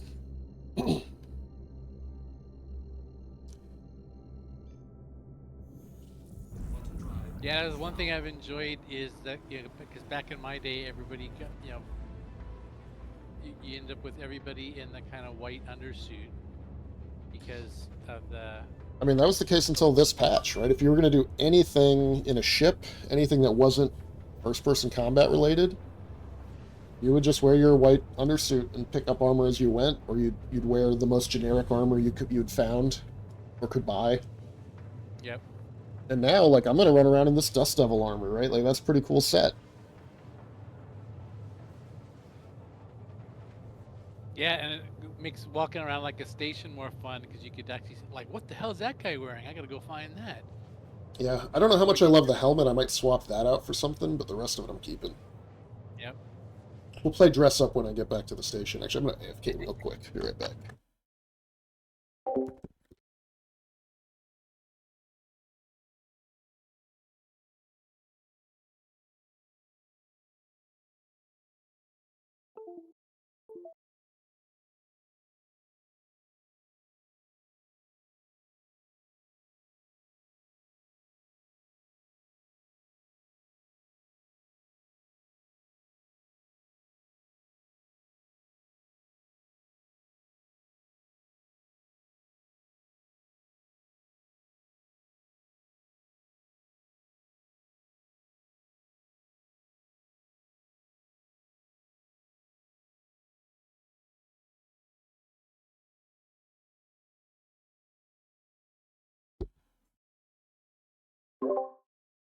Alrighty.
Dun, dun, dun, dun. Quantum drive is now off. Right back. Welcome back. Yeah, I like this helmet. It's just got little slits for eye holes. Yeah, looks pretty cool. Look, oh, look at that. It's got like a leather cap over the top. It's not even like a real helmet. Probably why it's not airtight. Quantum drive is now on. Yeah, since my blood pressure is testing high, I had to stop drinking coffee, which is killing me. I still try to sneak in, like, I bought some decaf, which I hate. You know, I Not really wonder, good. there's probably a small fortune in somebody figuring out how to make a good decaf. Well, in fact, what the big problem I'm having is that because I used to buy like the beans and then grind it and make the coffee like fresh right from your freshly ground beans, and I the all the stores like around me that I go to, none of them sell decaf coffee, but it's all like pre-ground. And since I had to cut back on my coffee because I would have you know, 3 minimum cups per day on like a slow day, and sometimes probably on the average day I'd probably have like 6 cups of coffee like during the day. But it was all like fresh, right from the freshly ground beans. And with the decaf, I had to cut myself down to.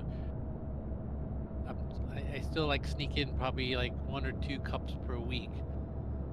But that makes your pre-ground beans like stretch to last forever, which means they just become like stale and tasteless after Yeah. a couple days. I think I've had this bag that I'm on right now. I'm getting to the bottom of it. It might be like 2 months old now, and so it just has no like flavor left to it. But I got this herbal fruit tea because I used to drink teas every once in a while just to change things up, but it turned out all the teas I like were also heavily caffeinated. Yeah, I got this damned herbal if you fruit do, damned tea, if you don't. and I got this sampler pack. I thought I don't know what like flavors I'll like, so I got this sampler pack, and there's one flavor I really liked, one flavor that I thought, this is pretty good, but not as good as this other one, and then the other like 4 or 5 flavors in it I didn't like at all. So I thought now that I know what flavor is like, I can just buy like the single pack of those, and it turns out they sell the single packs, but only in the flavors that I hate. But the one I really liked and the one that I thought was like, oh, okay, but still good, they don't sell those in the single packs. It's like, you bastards. Which someone else has figured out because they said the only way we can get rid of these ones that no one likes is force people to buy them by themselves, or force them to buy the sampler pack to get most of it trash tea to get the one flavor they like.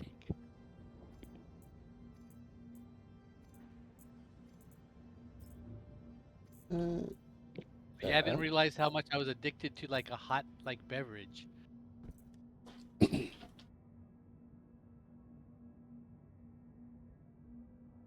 when they first told me, yeah, you should probably cut back on caffeine until we know what's going on, I thought, that's probably not that bad. Immediately I thought of coffee, but then once I cut that out, I thought, well, at least maybe I'll just drink some teas. And then I had some black and green teas, and when I was looking at their like labels and stuff, they were like all like had extra caffeine. In fact, they had more caffeine than the coffee I was drinking.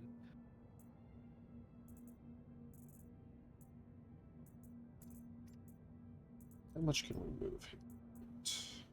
Just the pants. I'll drop those.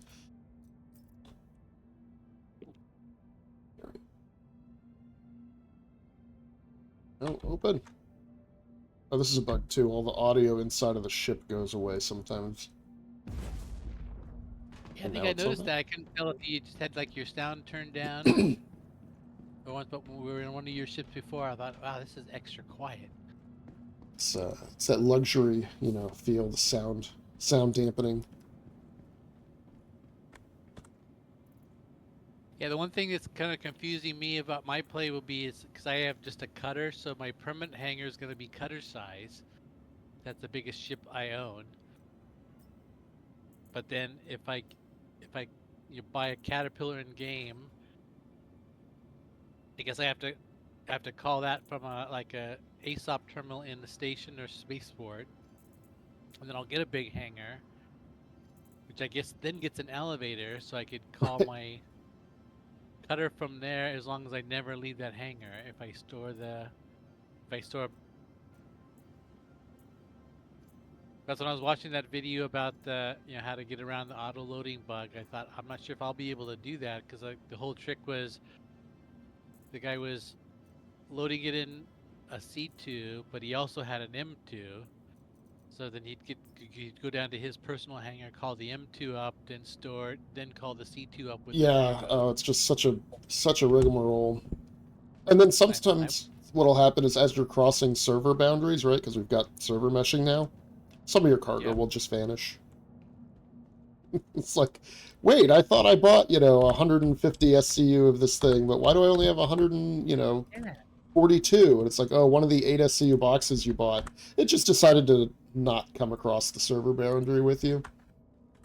Like, In fact, I saw a guy mention that during, and I didn't understand it, one of the cargo delivery missions, because he had to pick up like X amount of boxes, and he picked them all up, and then he got to turn them in, and he was like 3 short, and he said, made some comment, is like, yeah, if you lose too many of them, you'll fail the mission, but as long as you like turn in most of them, it still proceeds. And it's like, what do you mean, like? That was their fix, right? They were like, we don't know how to actually make this work, but we'll 90%'s good. Yeah. 50% The of the guy said time works every time. if you lose too many, he said something like you could, depending on what goods it was, one way to kind of try to fix it is you could go try to purchase that many of the same thing. If it was like an ore or like some commodity that you could buy, sometimes you could go buy you know, uh, you know the missing number of boxes to try to complete your mission.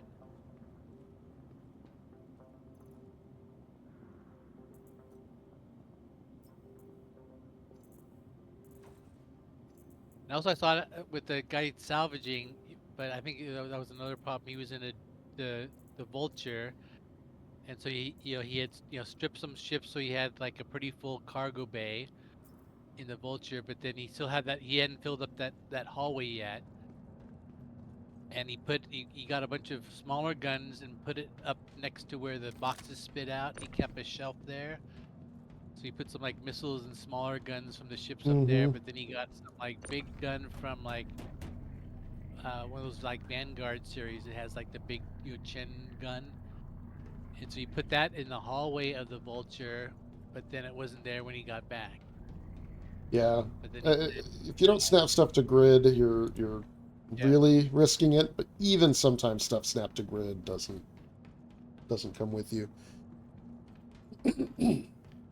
Yeah, I think with those cargo missions, I mean, you can once you get past the like entry level stuff, you can make like 300 to 400K an hour with a ship that can only move 64 SCU, right? So it's like well, actually, you don't have to go too crazy with it. You can do pretty good and fund whatever you need.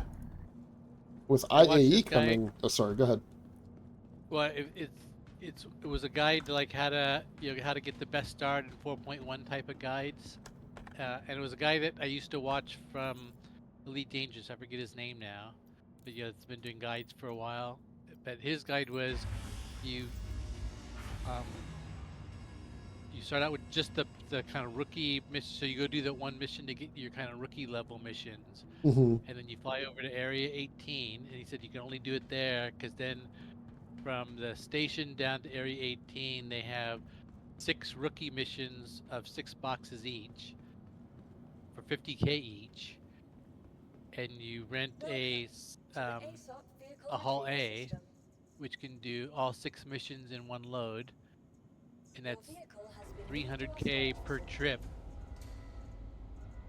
So you rent it costs you like 35K to rent the Hull A, which you Your get from insurance the claim very has been first mission experienced you physical do. damage. Gives you I think he said if you do the tutorial mission and you do the unlock mission, that gives you enough to rent the Hull A, and then you Yeah, just do those. It's 6 missions down, 1 mission back, or what he recommended. In fact, yeah, I forget the guy's name now. The one thing I didn't like about his videos is he's a big fan of killing yourself. So you all his guides are you do this thing like a cargo run or something, and right when you turn in your cargo at the TDD, you commit suicide right there at the terminal, and that way you can get the most missions in per hour. Which I don't like that kind of strategy. To save the kind of walk back. Yeah, because one of his things was he used to like he wouldn't even park his ship at one point. He'd get his ship, he'd request landing, get his ship over the pad, commit suicide in the ship, and that would make him spawn in the city, which then he'd run over to like the TDD, sell his goods, and then commit suicide again. yeah. Like that. It's like if you're just trying to be purely efficient, I get it, but that takes some of the fun out of the game. But I guess, Yep. the nice thing though is like I think all the gameplay loops roughly pay pretty well now. All right, so let's say I don't want this Manticore helmet. What heavy helmets do I have that might be fun? So I could do like one of these fortifiers. It's not a good color match, but that'd be like a big one.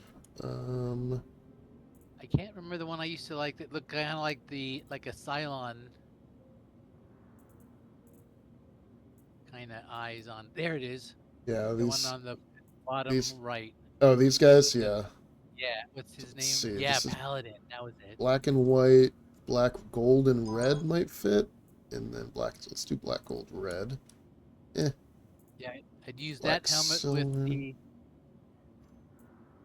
I think I got the one that's on the top row there, or that white one, because I'd get that one with that Aslan armor with the the leather Yeah, shoulder panel. those are pretty good. That made a nice set. Let's go with Fieldsbury Bear. There's the Mohawk ones. Those are pretty good. Maybe this gray. I mean, the thing is, I don't have any good helmets that are this kind of like yellow tan color. Yep. That would be ideal.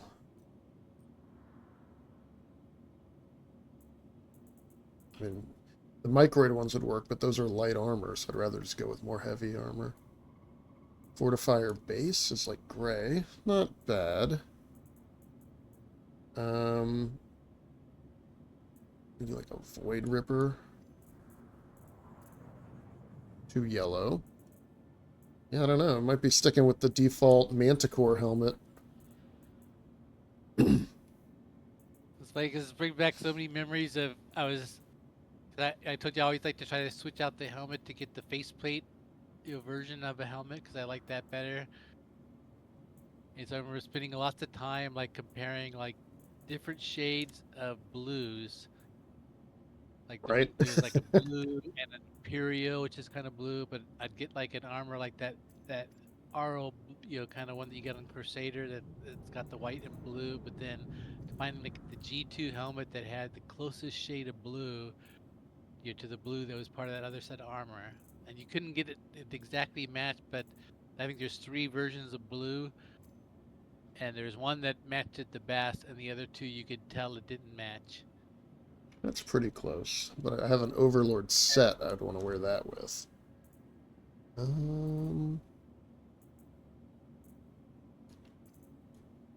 Maybe.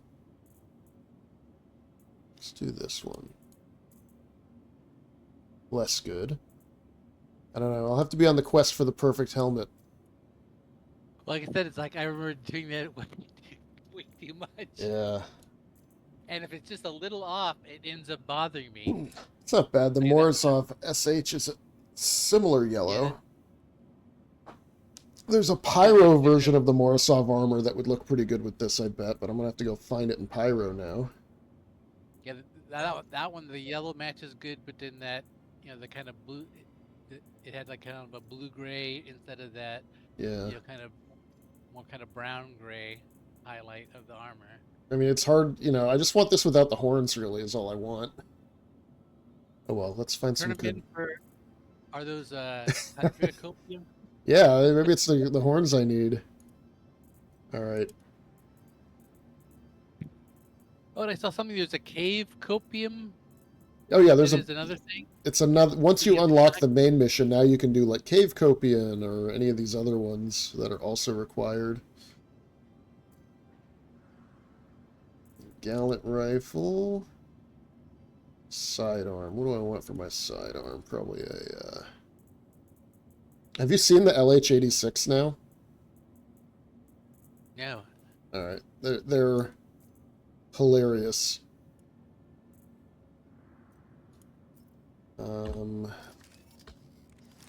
So it used to be the crappiest little gun, right? Like the lowest caliber, the weakest.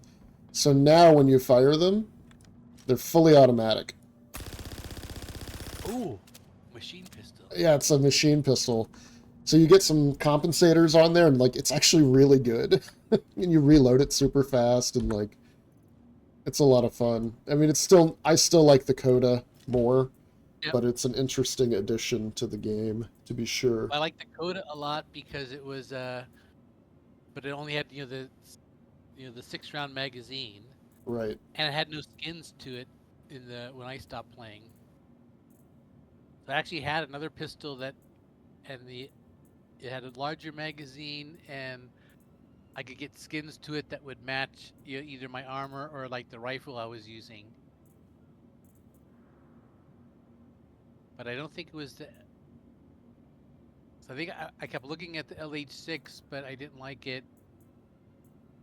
What's the one that you get when you start? Oh, the Arclight. Arclight, yeah. I think it might have been that one just because it had the most skins. I could, with that one, I could either match it to like my armor colors, or I could get like a rifle and a pistol with matching skins. Oh, look at the compensators. Do they have skins now too? So they're slightly different. So like here, this is a scorched compensator. So it does recoil stability, kick, spread goes down, projectile speed goes down. Whereas if let's find a regular compensator. Audible range goes up, stability goes up, and smoothness goes up. So they have slightly different effects. Yeah, when I stopped, I think they had just the compensator, the silencer, and something else. But Yeah, and then, all of them were the same. and then there's another one called the Tweaker, which is pretty good. But I don't think I have any of those. They're harder to find. And then, like, same thing with the telescopic vision, is this one will give you better recoil smoothness, and it makes your aim time go up, whereas this makes your aim time go up a lot, right? So, like, you've got a slightly different... So there's some that are better than others now. Yeah. Yeah, when I stopped playing, it's like you could get, it was just a magnification level, and you'd actually just look through the the sight to see which one you like the look of it. There's one like sniper rifle that I hated just because of the scope it came with. It had some like weird scope that was like too busy. It had too much going on. Good, all right. And there's one scope I liked, but you could only. Remember, I actually asked you to go out and like look for them.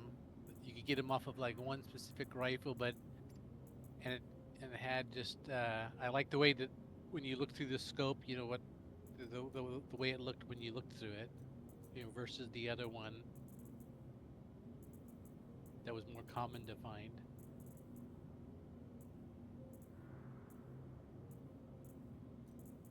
I wonder if I wrote any of that stuff down. You'd probably be all out of date though. I don't know, maybe not. Well, just they have all these new stats and stuff, and like, back in my day they had, like even like all the component level stuff for your ship is, all the components were the same. They didn't really. When I first started playing in 3.14, all the components were different. They had whole guides on how to outfit your ship, and like which coolers to match with which power plants, and it was like really detailed. And I got to play that just for like a month or two. And then Be 3.15, right back. They made them all the same.